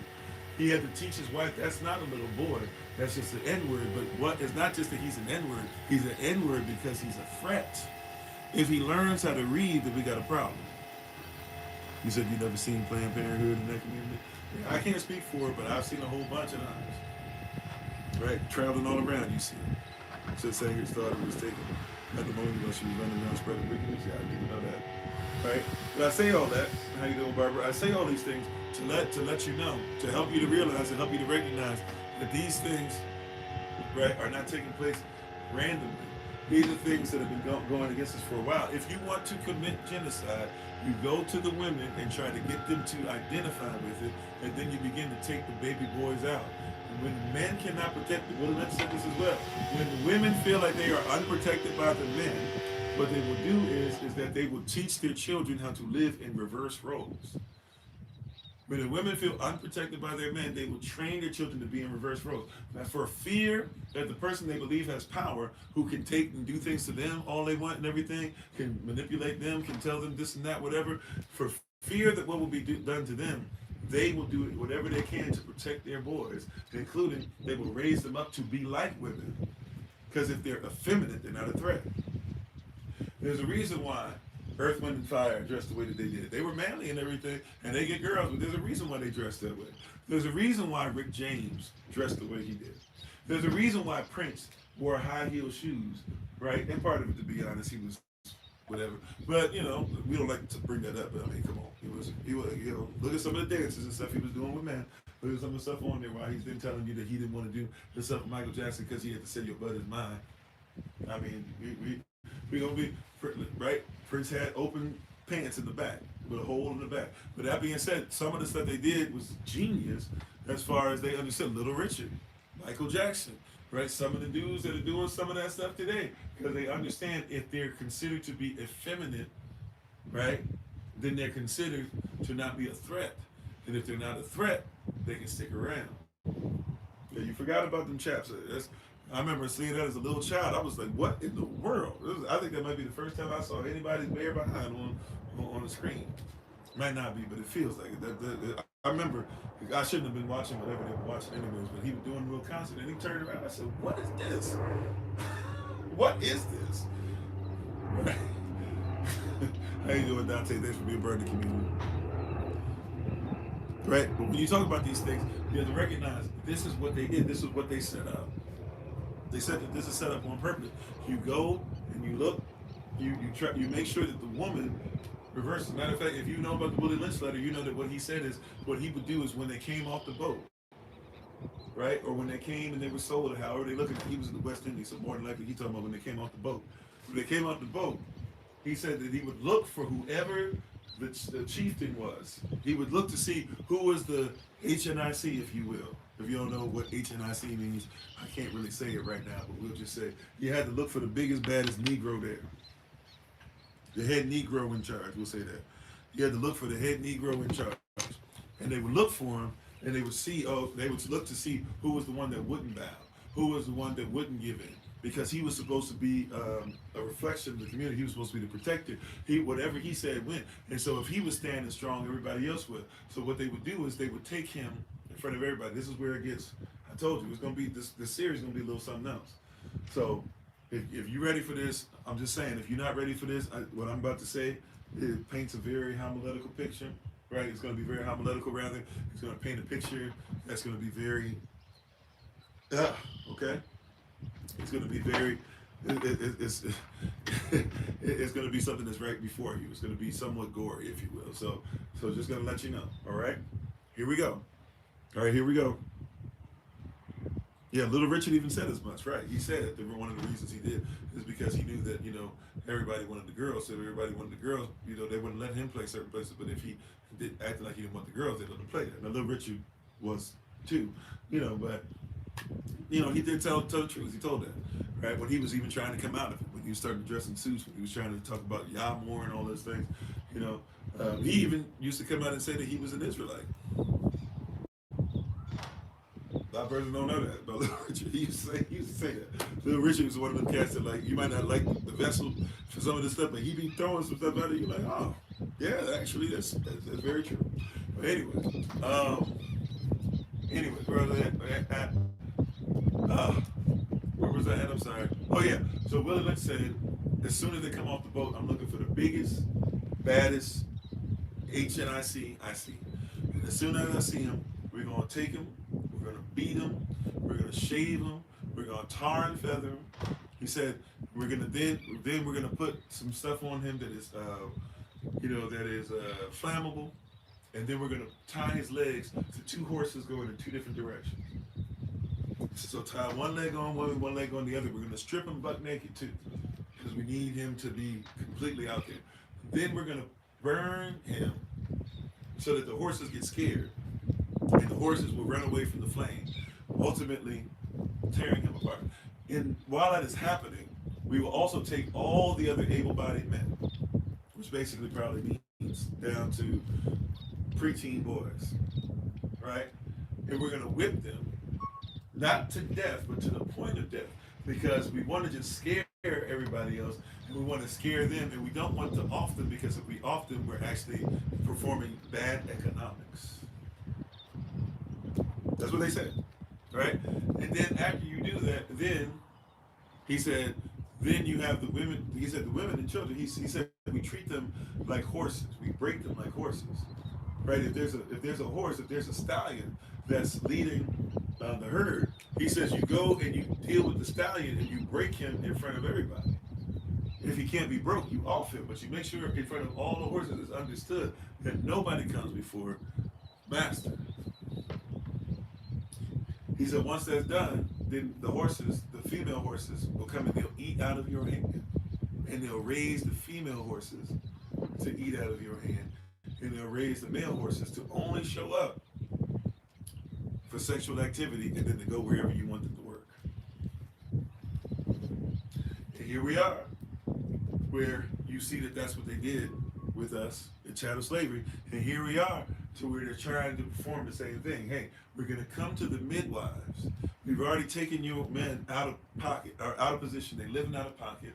They're only there to fulfill lusts, right? And then they're going to go work for us. How many men, even if you have a father in your life, most of us think as a good daddy, as a great father, being somebody who goes somewhere else, makes money and bills for everybody else, barely able to provide. You don't really see him, right? And so a lot of times he ends up not being with mama, but you see him from time to time, but he's always busy doing something else, working somewhere, even in the streets, working, doing something else.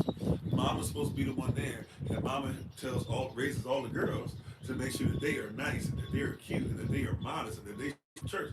Meanwhile, little baby boy is running around, and he out here wilding out, getting girls pregnant, and nobody saying a thing. Especially these pastors. Because some of the pastors are raised the same way, and they can't say it out loud, but they doing the same thing he doing. Yeah, that's Willie Lynch, bunch of man. How you doing? Right? Doing the same thing. If Pastor Jamal Bryant is doing the same thing that they're doing in the world, why wouldn't he preach sermons to support it? If he knows that sisters who are out there, look, what is that scripture?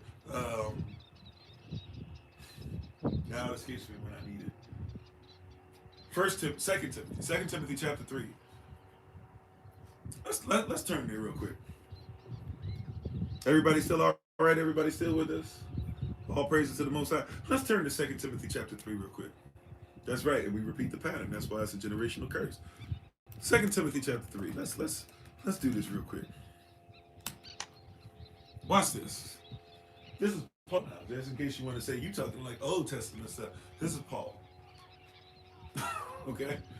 Warning Timothy about what he's about to deal with as a priest. You guys don't know that when you use this term apostle and stuff like that, you just basically say a priest, right? He's training Timothy, his son in Yehovah, his son in Yeshua, his son in the Lord, his son in the dawn, to be a priest. And he's telling him all these things are going to happen. And this is before he gets to the charge.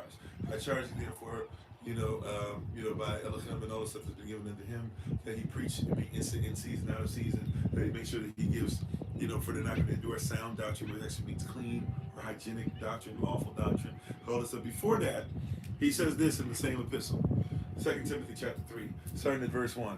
He says this, watch this. This is to a man who's going to preach the word, and he says this is what you're going to deal with, right? Watch this. He says, this know also, that in the last days perilous times shall come. For us, those days are right now. But he says they're coming. He says, for men shall be lovers of their own selves. Okay? He said they'll be covetous. They want what everybody else has.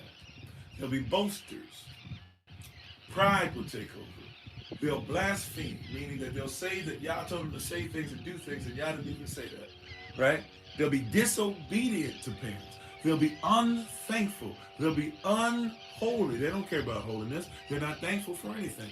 They're without natural affection. The things that should be of our nature to provide one to another. Don't even care about it. Truce breakers, false accusers, incontinent, fierce, despisers of those that are tabah, or those that are righteous, traitors, heady, high-minded, lovers of pleasures more than lovers of Elohim, having, watch this, they take the form of, watch this, having the form they look like, having the form of Elohim, or somebody who wants to be like Elohim, or somebody who's of him, but denying the power thereof. They have no power. From such, turn away. From such, repent. Ooh. Yeah. From such, repent. You've been listening to this foolishness long enough. It's very clear that man ain't doing what he's supposed to do. It's very clear that this word isn't being performed the way it's supposed to be performed. Those who say they cannot keep the law of them as well, right? It's very clear that they're off, that they're not righteous. At some point, we got to say, no, enough is enough. It says, from such, repent. Turn away. Stop listening to them. Stop listening to them. From such, turn away. Verse 6, for of this sort, for of them, are they which creep. Now watch this. Watch this carefully. They creep into houses. This word house, or houses here, ma'ait, is talking about what? It's talking about family. They creep into houses or families. As for me and my house, we shall serve the Lord. That means family. It says they creep into people's families. And what do? They lead captive, silly women laden with sins. It doesn't say they lead women. It says they lead what kind of woman? A captive. Oh, you'll never see that scripture the same way. Well, I said, don't miss that. What does it say? They come and they creep into your families and they look for captive women, captive women, right? A captive, if you're a captive, what are you? If you're a captive of war, what are you? You're a prisoner. If you're a prisoner of war, what are you?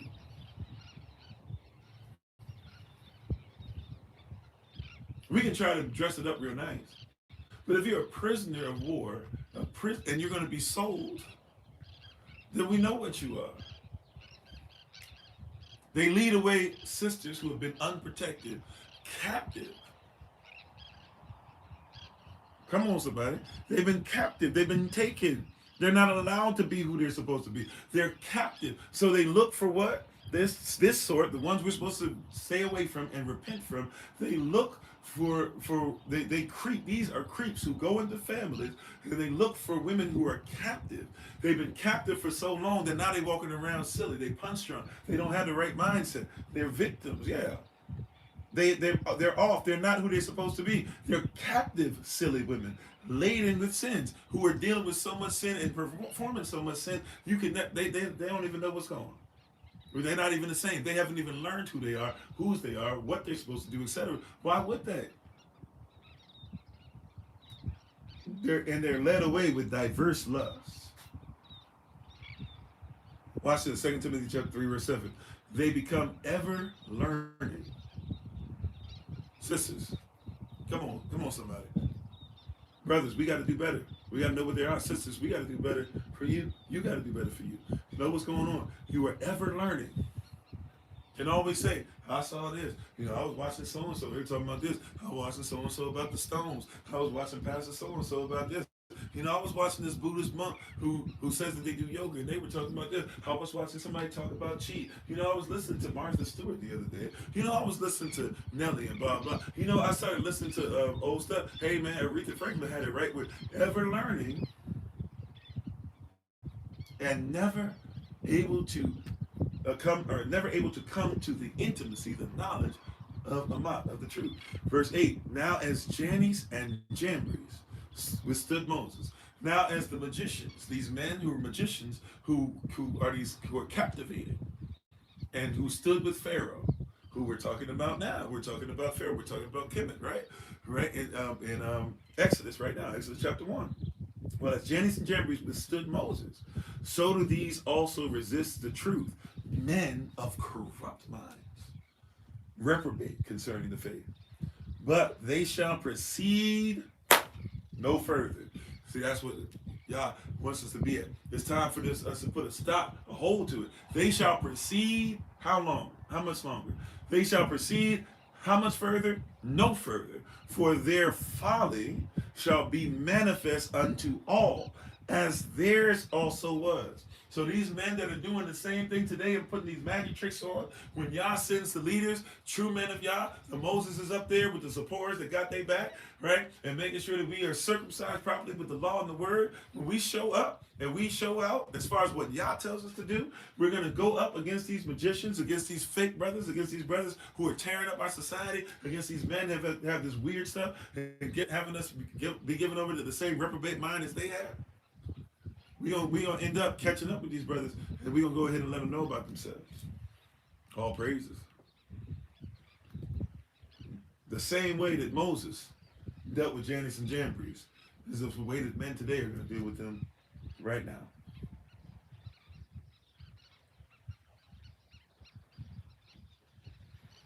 Oh, come on, somebody! I know you don't want to hear it. I know you're not ready for this. I know you're not ready for that word. It's the truth. Oh my greatness. Oh my greatness. I know we're not ready for that word. It's the truth. It's the truth. The same way that Moses dealt with them, it's the same way we're going to deal with them now.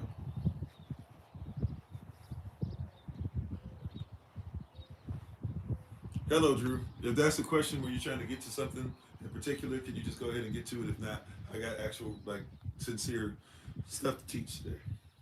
So can you, if that's a sincere place you're going, can you just go ahead and get to the point of why you would even address people as such and not even say hello? Right? How you doing, Ben Turner? Thanks for being part of the community. And when Moses showed up, what did Moses show up? First of all, Moses showed up after he had an encounter with the Most High. He had to take them dirty shoes off, take the dirt that he'd been walking around with, and take his shoes off, and he had to take a posture of submission. He had to bow down to the Most High, and he had to bow down to the Most High, who's represented as a bush, as something that we eat from, it's something that gives life, it's something that has chlorophyll, it's something that has value, it's something that's alive, but it's always burning, it's always has power, it is never consumed, it's eternal. And he has to bow down in front of it and has to accept the command of the Most High. He tried to wiggle his way out, but the Most High said, I've already got you covered in every way. Just do what I said. The same way that Moses dealt with them when he was set back. The same thing that Yah showed him in front of the burning bush. He said, go take what I showed you, son. You go do that in front of Pharaoh. And do that in front of his magicians. Now Pharaoh still didn't let go and let us go to worship. But that's why Yah said, okay, I'll let his heart harden. I'll allow you guys to see how big and bad I truly am. Thank you, moderators. How you doing, Ben? Shalom to you. Right? So, back to Exodus. Back to Exodus chapter 1. He told her. He said, midwives, he went to the women. He said, I need you to work with me. He said, you already jobbing out for me. You already are basically enslaved. Your man ain't got no power. I'm coming to you, and I need you to touch and agree with me that whenever there's a child is born, he said, whenever there's a child is born, how you doing? He said, whenever there's a child is born and it's a man, take him out. Now, sisters, they're trying to get you to take out your man. Salah. Oh, we're going to hit some stuff now. Oh, we're going to hit some stuff now. You are in bondage. You are in Kemet. You are in modern Kemet. You are in modern Egypt. Sisters, this system is designed to try and get you to take out your men and to take them out before they even have a chance to become men. I didn't say that you are taking out your man. If the shoe fits, wear it. If it don't, take it off. I didn't say you are taking out your man. I said, sisters, the system that you're in is designed to ensure that you take out your man.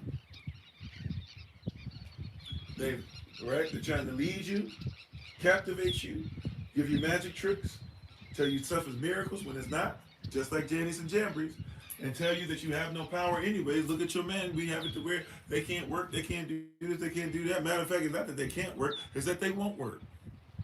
It's not that the system has done anything to them, it's that they're lazy. It's not that they don't want to help you out and actually teach you something, it's that your men aren't wise.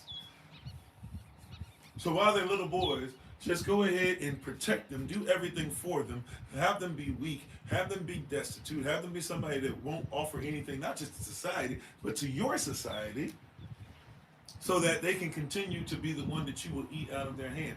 Still this day, it's the same thing. Tell me I'm lying. See, I'm knocking on somebody's door today. Let's keep it a buck. I'm knocking on somebody's door today. Somebody, you know that's the experience. You know that's the experience. We ain't talking about nothing new. You think this is a new thing? See, now the new thing is they're trying to get you to celebrate it. See, back then they went to the sisters. The sister's name, once again, those two sisters, those wives, one's name was Fair, right? And the other's name was no, not pleasant. It means pleasant, not delightful. Fair and now I gotta go look for it. I'm sorry. What anybody recall what was the name again? Fair and what? Not fair and delightful, not fair and pleasant. Fair and something. Or maybe it was delight. And splendid. Thank you. Appreciate you, Sister Deborah. Fair and splendid. And so he went to Fair and Splendid, who were supposed to help to make sure they bring children in, and said, hey, whenever you go to that stool, touch and agree that every time you see a man, take him out. Get the sisters to agree to it. See, watch this. The men didn't show up when the babies were born back then. They showed up for the babies, but they weren't there. It was the midwife. The midwife and mama and some other women were coming together in the community because they know what it is to have a baby. And they would help her through. They would guide her through. They would be there to get the baby together, make sure that the baby latched on, make sure the placenta was still there, still attached, getting everything together, inspecting everything, making sure that her wounds, if there were any, need to be healed, all this stuff, giving her an opportunity to be able to rest. And he said, what's fair and splendid, I need you. See, we're going to keep pretending that you're still authorized to be fair and splendid. We're going to pretend that what you're suing is still righteous. Right? It's still fair. It's still splendid. It's still holy. It's still joyful. But what we're going to do is now we're going to get you to start A-wording these babies. Kind of rhymes with support, kind of sort of. We're going to get you to A-word these babies. And when you do, then you'll be doing something that's beneficial to who? to me. Now, why, once again, why do we need to get rid of these babies? Because you're starting to outnumber us. You are starting to wax strong and mighty, and we recognize that if you guys ever so chose to, or if you were ever commanded by the Most High, you could take us out. Come on, somebody. You could take us out at any time. If you so chose, you could take us out. Now, that was never what we called to do. And still in society, we deal with the same thing, where persons still go through the same stuff. Right?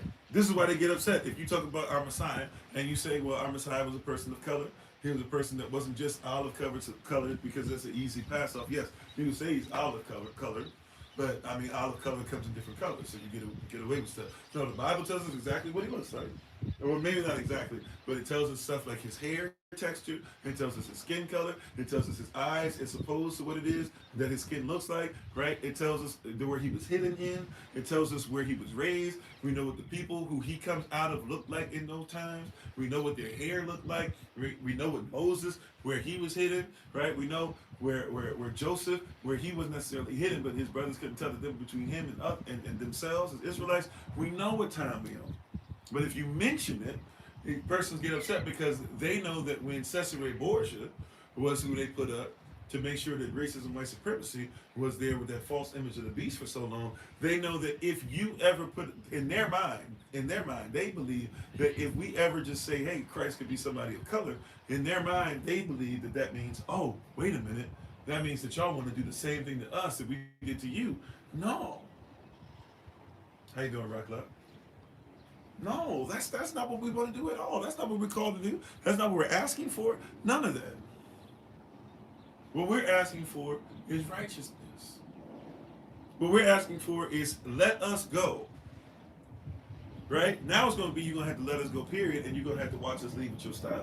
But before, what we were just saying was let us go 3 days journey, 60 miles, let us go worship for 2 weeks. And you know the amazing thing about that? If you think about it, 2 weeks into the first month, and into the 2 weeks into the second month of the Israelite calendar, which we just finished doing, right, twice, is what? Passover. Let us go and get ourselves together that we might be able to get to a place. He was trying to get us to Passover already, right? They had to go through all this extra stuff so we could finally do Passover and get what it was. And now this time we had to leave. He was just saying, let my people go. So then they go ahead and get to a place of 2-week worship to where they can start removing all that leaven of sin and all the stuff that's been happening through chattel slavery. They can get back to themselves. They can learn how to worship, and we can let things pass over. Now, Passover has to be when the death angel passed over. We was trying to just get death and stuff off us, but now, shoot, you're going to have your children go, because you even had the audacity to try and speak against us and ask for our children to be wiped out again. This time, no. You got to go. How you doing, Tangerine? Thanks for being part of the community. Thanks for being on with us. Salah. Come on, somebody. So it went to the women. And they said, take out the men. See, if you take out the men, the society, look, sisters, we need you. All right? I'm going to say it again. Sisters, we need you. Sisters, we love you. Sisters, we appreciate you. Sisters, we can't do what we're doing unless you're there. Sisters, we know that the majority of persons who worship is usually going to start with the mother. Sisters, you raise us up off your breast. Sisters, we recognize the necessity of you. Sisters, we know, where our bread is buttered. Sisters, look. I know that I couldn't find my keys if it wasn't for my wife. There are several days. It's a normal thing in my house. Some brothers can testify. Some sisters can testify by rolling their eyes, because I'm telling the truth. It's a normalcy in my house that once every couple of days I'm gonna say, "Where are my keys?" If I can't handle my keys without my wife, there's a lot of other things I can't handle. I'm not saying that I'm totally useless, but I'm saying, just being honest, keep it in the buck. I understand where my bread is buttered, right? I'm not saying we don't need you, but hear me, sisters. Here's something I need you to catch. The enemy wants to make sure that your boys are destroyed, right? Because if you raise these boys properly, your boys become men raised properly. Watch this. I was just watching something and was teaching Solomon last night. We homeschool our son. if you're not aware.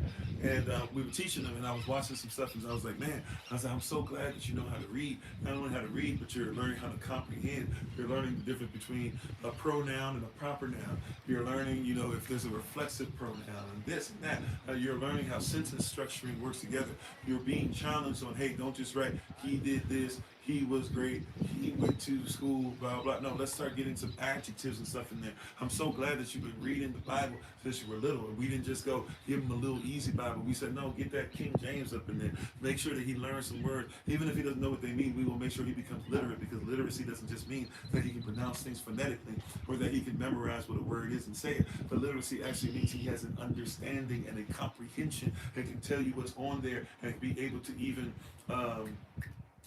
be able to make sure that he interprets, because interpretation doesn't mean what he thinks it means. Interpretation means what the person meant when they said it. I'm so glad that he's starting to get there, because I was watching some stuff and it said, and they showed there was a guy who went to his school on social media and was having persons read things that were on, that he had written on some paper, and had written some sentences, and most of them couldn't even read the sentences. And then after that, the one that could read the sentence could read it phonetically, but she couldn't tell him what it meant. And I'm not talking about one or two persons. I'm talking about there were like 10, 15 children, and went from child to child to child to child. And these babies could not read, including the person who did the video. And I be telling my son this all the time. I was like, man, a lot of these influencers, you know, they can't read, they can't write. And it's gonna get really, really bad, because, you know, at least some of them know enough to know money and know numbers and things like that, or at least have enough sense to go to the lawyers. But what happens if your people have to constantly, consistently go to ChatGPT, have to go to lawyers to do everything because they don't have comprehension? You swear that you're free, but you're not. You swear that technology is taking you to a greater place, but you need to know that technology is supposed to serve you. If it doesn't serve you when you serve it, you're still a slave. I'll be honest with you, from time to time, I ask AI to help me with tasks, but I don't say write a book or write a teaching for me. I say, hey, I'm doing a teaching, I'm doing this, I'm doing blah blah. I need you to make a poster for me. I need the poster to look like da da da da. I need to make sure that it's stuff that we say in our culture. Here's my teachings on it. Here's this. I need you to blah blah. Here's a book that I wrote. I need you to take the things off this page and take it to where blah blah. And then I read and I can check it to make sure it's what I desire. Not what the world says it should be, not what because all it's going to do is go to Google and say, well, what does everybody else teach about what you're saying? No, I need you to make sure it's what we say, because it's what? Because who shall believe our report? That's what Isaiah says. That's what Paul says. But these babies are not even literate. They do not even know how to read a sentence. They don't know. And it's going to get to a point they're not going to know how to count. When you do not know how to count, well, now, you know, financial literacy, forget financial literacy, using finances. This is why we even got to start talking about not common sense, but kingdom sense. Because in the kingdom, you have to know how money flows. That's why it's called currency. That's why Yah would not withhold the things that are tabah from you. Because if he were to withhold it, it's not just that he would be stingy with it, or that you wouldn't get your barak, or your blessing, your barak. But it's not just that. It's that he won't withhold it, because if he withheld it, then it means it's stagnant. It's not flowing. It's not currency. Some of you are so busy withholding everything, thinking you're saving, not realizing that you've never learned how to let money flow. And if you do let it flow, you let it flow into somebody else's pockets, where they invest, where they start business, where they take care of their home, where they don't pay rent, they pay mortgage, where a lot of them don't pay mortgage, they just buy a property. And then they build on the property that they own, because it's cheaper to build it than it is to pay mortgage. Might as well just buy the land and make a little home. Some of them even got into the tiny home thing because, hey, all I need is a little something on the back of my truck. I'm single. I can do whatever I need. We haven't been told these things because we're not living kingdom. See, don't forget that the same persons who are about to make this exodus, we have something else called the Feast of Booths, the Feast of Tabernacles. Why is that important to know? Because you can take a little tabernacle and move town to town. We could be a whole people that literally just walk across the world, and we can go from town to town, and we can just set up places to live. Are you not aware how easy it is? You're so busy trying to chase the mansion, not even knowing what a real mansion is, right? Because a mansion doesn't just mean big house. That being said, we forgot that Yah has it to where we could get up right now, and he would take care of our every need, and he would lead us by fire. He would lead us by cloud. Now we got to be in his will, so we're not going to tempt him. I'm just trying to tell you what he's able to do. I'm out. Don't get up here talking about Pastor Kofi told me to leave my house. I was just waiting for the fire. I didn't say all that. I'm giving you an example. Okay?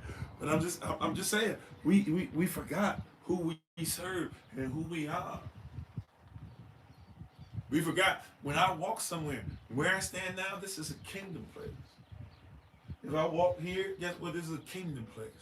If I come off screen, it's a kingdom place. Why? Because the sole of my feet are there, and I'm an ambassador. As an ambassador, wherever I walk, it doesn't belong to me. It belongs to the King. That's why if you're in the United States right now, if you're in England right now, if you're in Mexico right now, if you're watching in Africa right now, wherever you're watching from, where you watch this, wherever you're watching from, it belongs to the Most High. Because you are not from there. You're from the kingdom of heaven. You're not from there. You're from the kingdom of Israel. You're not from there, right? You are not an American before you are a kingdom sovereign, a kingdom citizen. If you believe yourself to be, that's the problem. But we got to get back to where men, right, we're in position. Men have to be important. Right? It's Yah's will that fathers lead. The word father, Abba, part of the definition is source. Aman, Shema, Yachad Aman. Abba means source. Father, part of Abba means source. And if you actually know Aleph, Bet, Aleph, right? It is Alav, Bet, Alav. There's two. The word characters are father, son, father, or even, it can be father, family, father. It can even mean father, house father, meaning the father protects his children, the father protects his house, the father protects his family.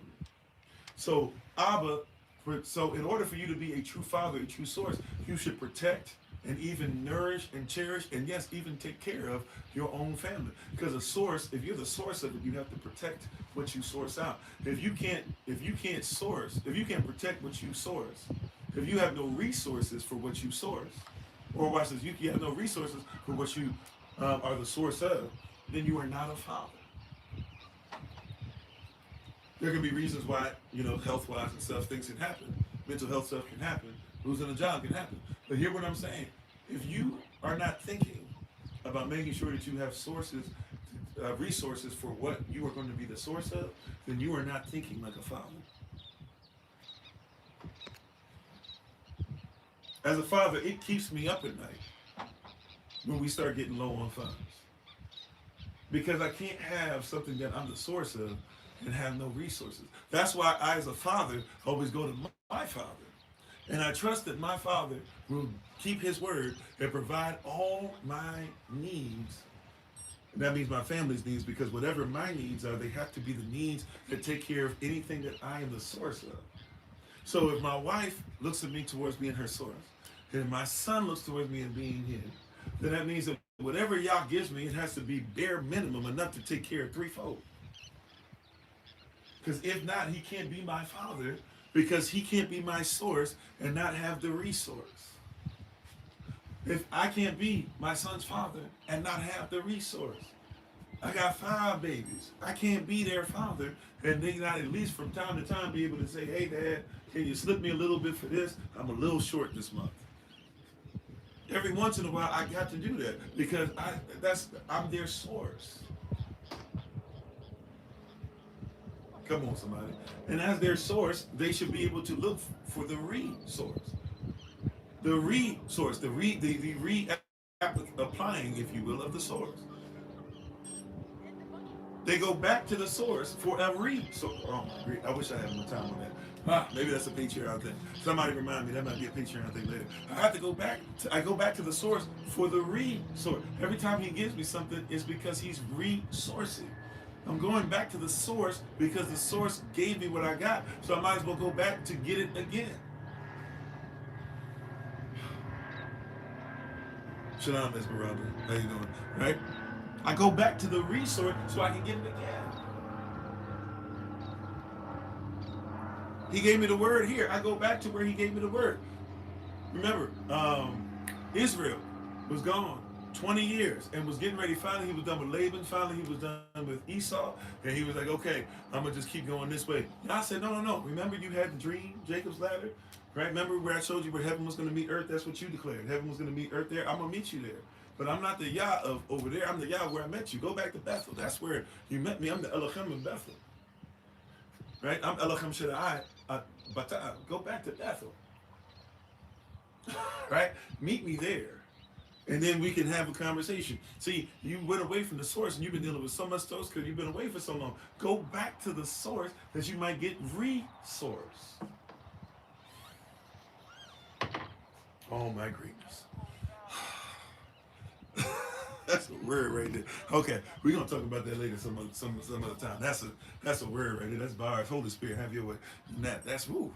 Okay, so brothers, we have to make sure that men are protected and the little boys, the little baby boys are protected. Protect the boys so they become men. Protect the boys in the men. Protect the men in the boys. We got to make sure. And they come to our sisters first because they know that the first person that can destroy a boy is his mama. They come to our sisters because they know the first person to destroy a man is his wife. Ask Samson.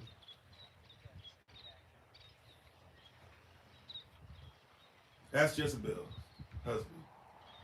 I'm forgetting his name right now. Forgive me. If you really want to destroy a man, ask. Ask how easy it is for a man, especially because the man wants to be able to trust his wife with his heart. Ahab, thank you. How you doing, Frank? Sorry.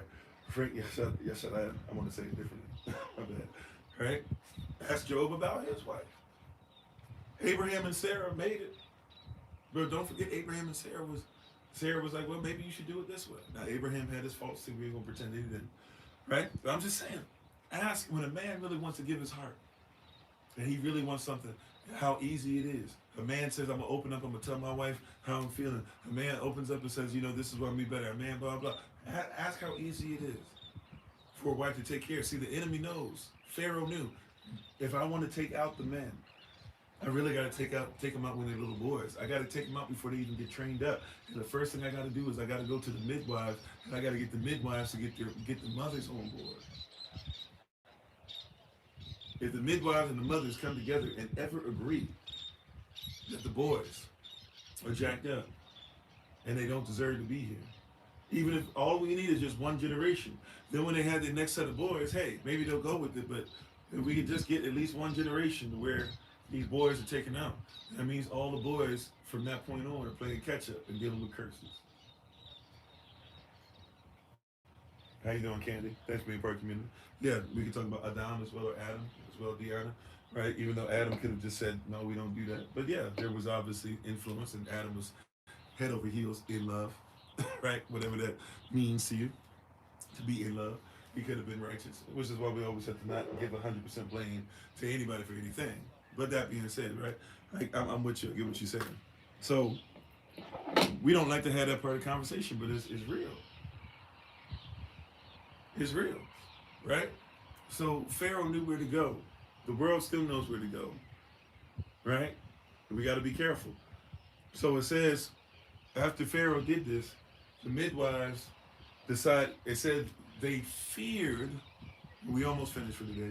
The midwives, it says they feared Elohim. Not just only they worshipped him, they served him, but it said they feared him, they reverenced him, they respected him. See, when you respect Elohim, you'll protect his people.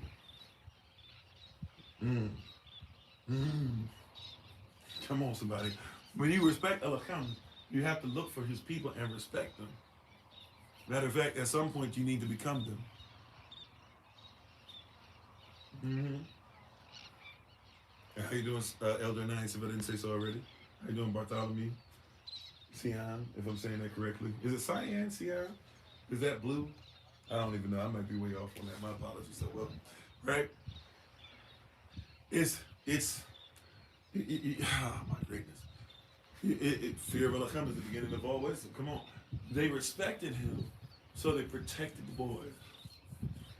They respected him, so they didn't take out the babies. They respected Elohim, so they didn't do what Pharaoh said, even if that was their boss. They're not going to put their boss before their king. They're not going to put their boss before human life. They're not going to put their career before the Most High. If the Most High didn't give it to them, then rather be without it than be without Him. Praise the Lord. I see it. Oh, I think I finally got it. I never recognized. Somebody had named PTL or something. That's what it means, probably. Praise the Lord, right? Okay, but that's what's going on. They wouldn't do it because they respected the Most High, the Creator of all. If you respect the Creator of all life, then why would you take life? How you doing, Sister Judith? So Pharaoh finds out about this and he's upset. He comes and he asks him a question. He says, "Why did you do this thing? Huh? And have saved the men children alive." See, not only what they call boys, this was called the men children. Because once again, we're not raising little boys, we're raising men. Really, we're raising husbands and we're raising wives. We're raising men and we're raising women. Never forget that. That when you're raising a child, you're raising them to become men and women. Do you not know that when they're playing at the playground, you're training them to be able to do things as men and women? There's a reason why boys don't really use. Now I know for somebody who was Native American piece, I get that. But hear what I'm saying? There's a reason why normally in society the brothers don't do stuff with the hula hoop. Okay, there's a reason why. Because you're not raising them to do stuff with the hips like that. I'm not saying a man shouldn't have loose hips at all. What I'm saying is we're not trying to raise him to do certain things that the system's gonna be doing. Right? Okay. Watch this. Watch this. Anyways, I'm not gonna stay there too long. So it says when the midwives did what they did, the Elcom dealt with them, right? And it says he dealt with them well. Now Pharaoh was upset. They even gave some whack excuse. Their excuse basically was, "Well, we would have offed them for you, Pharaoh, but the Israelite women aren't like Kemetic women. So before we even had a chance to get in the room, they don't wait for the midwives. They just give birth." And Pharaoh didn't like that much, right? Uh, he didn't like that much. But it is what it is. They didn't take him out. So and watch this. Sorry. So they didn't take him out. Pharaoh was upset. The Most High was pleased, and he said, therefore, since they protected him, he basically gave them he gave their families. He basically gave them their own. When it says this word, he gave them their own houses. A lot of persons miss this. It's not talking about a physical house. They still are being enslaved. But it says what he did was what Yah did. He gave them their own families. This is only fair, right? This is only fair. This is only splendid. Fair and splendid did exactly what they were supposed to, and they covered, for the Most High, they covered the men children. They made sure that we were around, and so by the time they came to check on it, and they realized that we had kept all these babies around and stuff, Pharaoh was like, "What's going on?" And Yah barak them. He made sure that they had families. This could possibly, now we're not 100% sure. I'm not 100% sure. That being said, this could possibly even tell us that they might not have been able to have children themselves, but were taking care of other children. And as any mother would, or any mother figure would, even if she had children or not, she would make sure she would protect these babies. And because they protected these babies, it said they were able to have houses or families for themselves. That doesn't mean that maybe they were young doing this. Don't know. Doesn't mean that they were older and did this and they couldn't have babies, so they were more like Al-Shabat, or who we call Elizabeth. Maybe so. But we're seeing, it says that they were rewarded with families. Given and shall be given unto thee. They were rewarded with what they protected. They sowed into families. So Yah said, I will give you what you sowed. You will reap what you sowed. Sisters, come on. That's a word. Come on, sisters. That's a word. He said, you sowed into houses, right?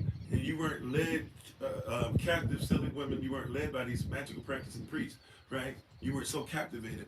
Because you stayed true in the word, I will give you what you've been sowing into. Might I suggest to you that if you are somebody that wants to be married, maybe you should start sowing into protecting the sanctity of marriage so that y'all can give to you what you give out.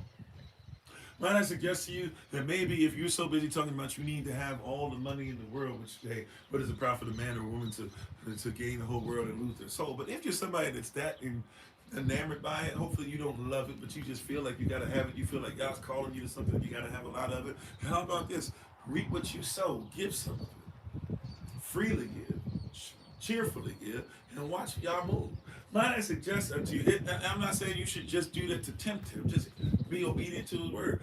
Might I suggest to you that if you're somebody who's always talking about how you need your children to act right, obedient, that maybe you be introspective and check your own level of integrity and ensure that whatever you give out, it does not change. Including, you might have to give out a little more in the season because you might have taught them on something that wasn't righteous, thinking it was. Now you've come into the knowledge of truth and you're ready for them to just bow down to whatever you say. Maybe you should give them an opportunity to learn the truth by watching you live it long enough. Because if you are 50, 60, 70 years old and you finally come into the knowledge of truth, you can't be mad at these grown babies for being like, I'll listen to you for 50 years. And I didn't see none of that.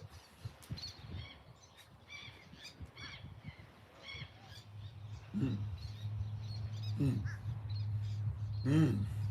Okay, we almost finished. I'm not going to hold this. Ah. But it said they gave, and so because they got back what they gave. And because they gave, here's another thing. It says in verse 20, not only did the midwives give, but then it says colon out of that, even in English. Therefore, because of them protecting the children against Pharaoh, Elohim dealt well with the midwives, colon out of that, at, out of that, and the people, the nation of Israel, continued to do what? Multiply. Now, oh, this word right here is so great because not only did they receive houses, but they received houses and their houses multiplied. And that means the children of Israel multiplied. Let us not forget that men by themselves, and I'm not talking about men, you can't multiply anything, but hear what I'm saying. Hadam, la'ah, asad, la'ah, um, la'ah,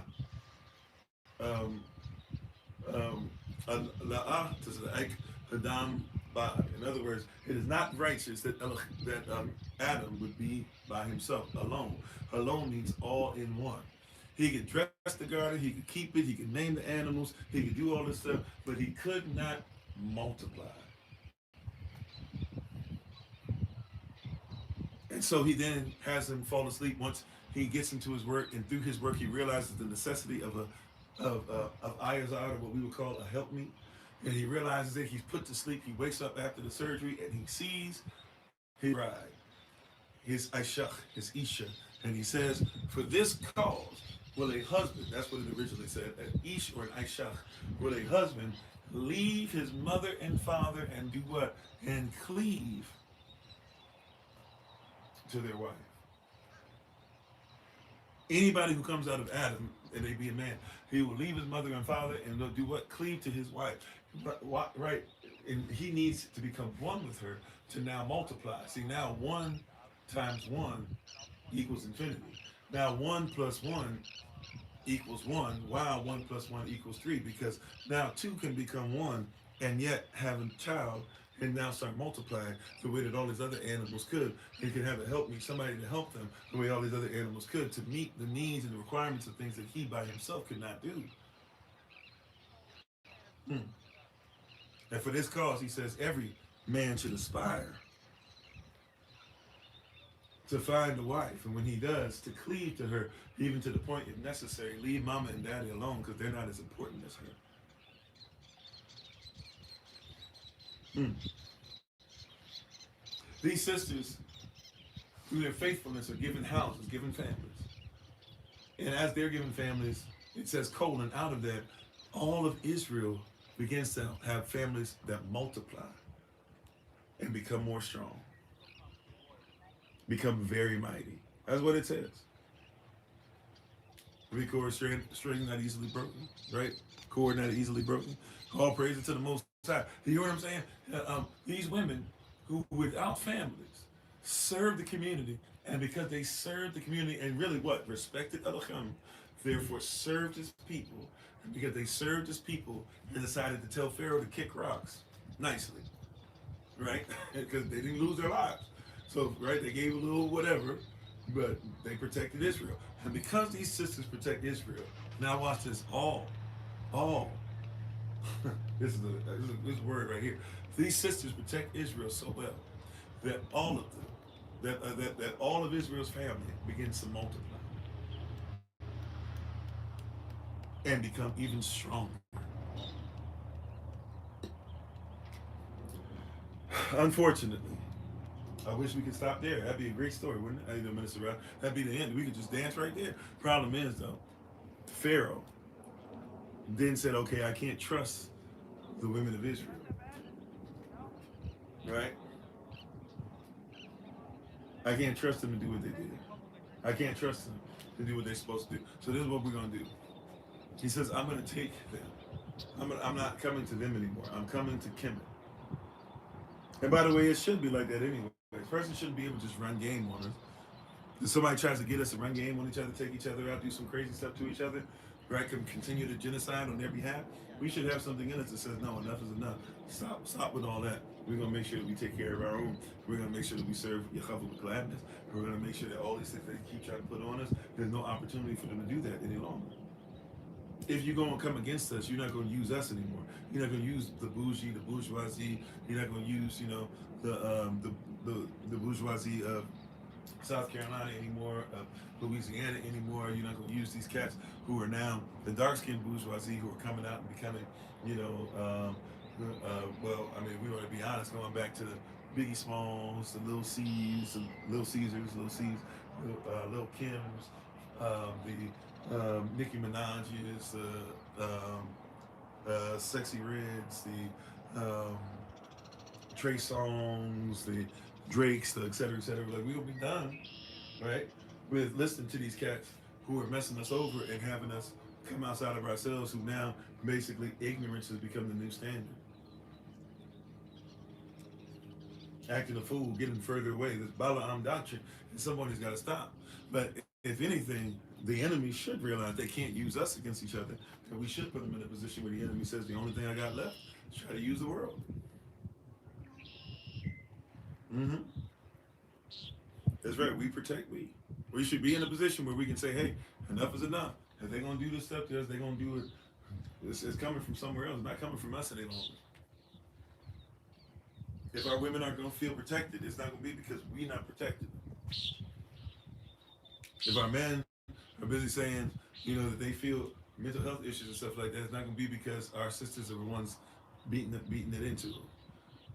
If our children are not making it, it's not going to be because we part of the problem and we're not protecting them and we're not teaching them. If our children are going to be illiterate, it's going to be because they're going to have to take us out before our children are illiterate.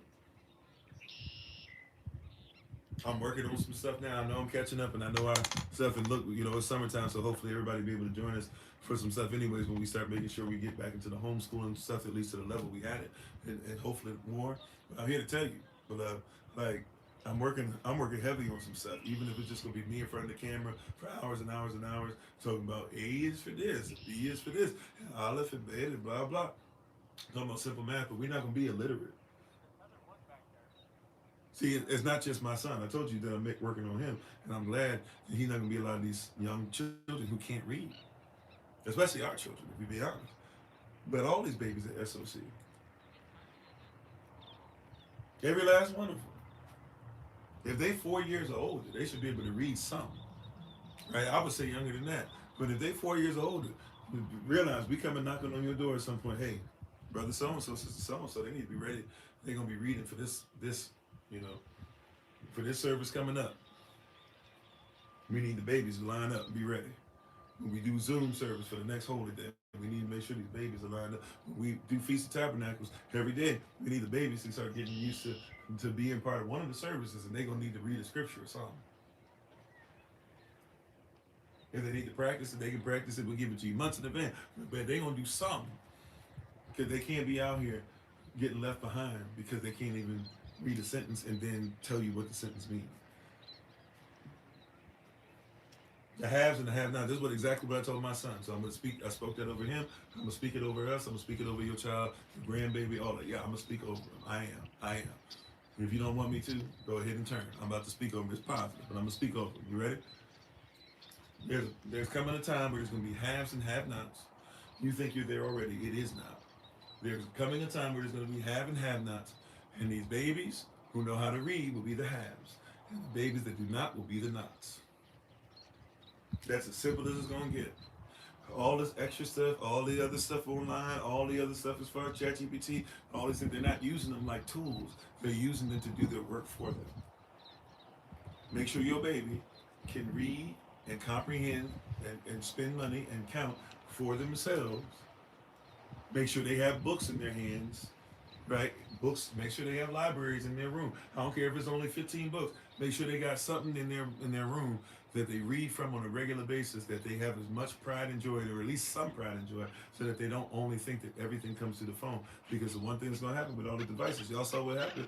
Even a lot of stuff at SOC is still messing around and slowing down some, and I'm having to catch up on a bunch of stuff that we were already caught up on finally, because my phone fell in the water. As soon as it fell in the water, that's how much the stuff is. Imagine if they just shut everybody's phone down. Imagine if they say, okay, we got 2 billion persons on TikTok, we got 6 billion persons on YouTube, we got this, we got that, and they finally say, okay, great, and none of them can read. Cool, we're gonna shut down YouTube. What happens next?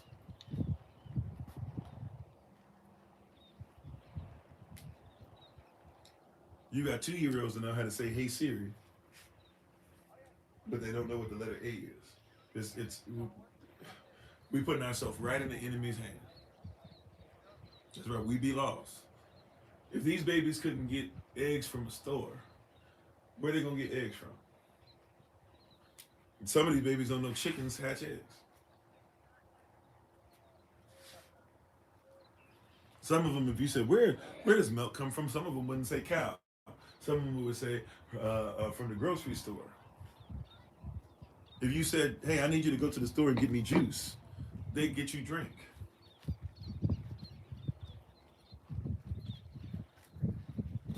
Some of them don't even know what seeded grapes and seeded watermelons taste like. Some of them, and I don't think I'm beyond. No, that's not true. Hawaii, I did. Outside of Hawaii, I've never had no Jamaica as well. Sorry, Hawaii, Jamaica, and Ghana. So I'm lying. Outside of those 3 places, I would have never, and I really don't even remember exactly what it is. I just remember it was different. I wouldn't have known what a banana with seed looked like. Eggs come from. That's what they would say, right? Without, I'm serious. These babies are in a real bad situation. Remember, Armageddon means the enemy is supposed to be coming uphill to fight us in an uphill battle to lose. We're putting our children in an uphill battle. These babies don't even know about Yah. Not if the shoe fits weird if it doesn't take it off. I'm just saying, these babies out here are arguing over stuff and they don't even know about God, let alone Yah. Because Yah is not God. He's greater than. God can be whatever you want to worship. So you remember when green grapes were seeded? Green, purple. Mess around, get some green and purple grapes. And then I had one time we had green grapes, purple grapes, and red. And I forget, it was like at a cookout. I just about lost my mind. It was one of the greatest things that I ever experienced as a child. Some cats don't even know about that stuff. Like cherries with seed in them. Give me some cherries today, boy. That's the greatest thing ever. But seriously, they're taking the seed, oranges, lemons, limes, whatever. Right? The avocado pits are getting smaller and smaller. Seed getting smaller and smaller. I say all that just to say this is a genocide. It's genocidal. These things are being done purposefully, and it starts with genocide as far as who you worship, offering your culture, and now here we are today. What we gonna do about it? You gotta ask yourself, what are we gonna do about it? All right, love y'all, love your family. I hope that all is well with you. Continue to take care, continue to grow. We're gonna do a shout out, and shout out just gonna be us looking over the water. So if you'd like to come over to TikTok for the shout out, we appreciate you doing so. Thank you everybody for being on all the different platforms. We will be on this evening. I should have signal this evening. Praise y'all. So we should be on this evening. If something changes, I'll make sure I put an announcement out. And I know there's somebody, a couple of you actually waiting for me to put your emails in again with the main stuff for the live updates and emails we put out. But this whole week should be every evening at 8 p.m. New York City time, Eastern time. By the way, Elder Nice, Elder Time. I'm going to try and reach out to you guys about a couple times later this week, doing a little bit of help with this. I'll tell you how that'll work when we have our conversation. But ultimately, we're going to be doing every week, every Monday, every day, Monday through Friday in the evening. We should be doing new members stuff, or it's not. We don't call it new members. We call it graft in because, Christ is the root. You kind of said this tree. Anybody coming into the knowledge of this walk, is basically a branch now grafted into the tree, right? So if you'd like to join us for that, it'll be on, and it'll be a live session anyway. So hey, it'll be brushed up for some of you, but we invite everybody to come on here on TikTok and on YouTube to join us back at 8 p.m. New York City time.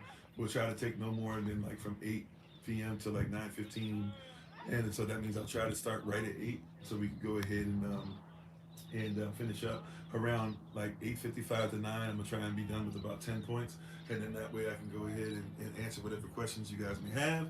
We'll try to make sure we do that within 15 minutes. If the questions keep going, I'll stay on, but obviously we won't ask you guys to be forced to be on, but it'll be an opportunity for you guys to be with us to learn, to grow, and to see exactly what it is that we believe, and to ask, questions, that maybe you don't normally get to ask about how do you work, what do you do with this, blah, blah, what's the chain of command, right? To make sure everybody's on the same page.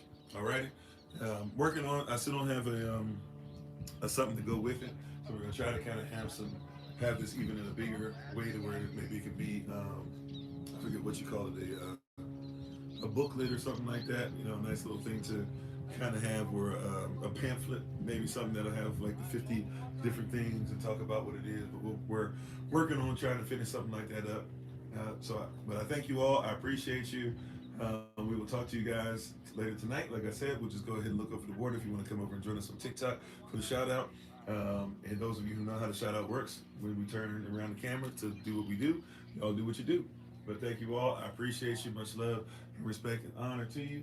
And as always, we give honor and praise to the Most High. We give praise and honor to Him for my wife, the Honorable Alma, who lives a life that's able to be honored. To the ministerial staff, moderators, SOC, Lottie Dottie, everybody, we appreciate you. We love you. Respect. And how you doing, Sister Takwa? Shalom. And remember, as always, beloved, that you were loved. You're necessary. You're majestic. You're fearfully, wonderfully made. And you, which is all of us working together, will be the reason why people who are in this system no longer have to be of it. Shalom, take care. Hey, don't forget, Savannah, Georgia, folk, 21st to the 24th. I'm going to try to look at some of the texts and stuff that I missed. And also, May 30th, those who are joining us in Detroit, Pentecost. Right? We're going to get this stuff done. Amen? All right, talk to you soon. Take care. Thank you again. We appreciate you. Peace. And Sister Mignon and family praying for you. Once again, if you need anything, let us know. Brother Dennis and family, if you need anything, let us know. Peace.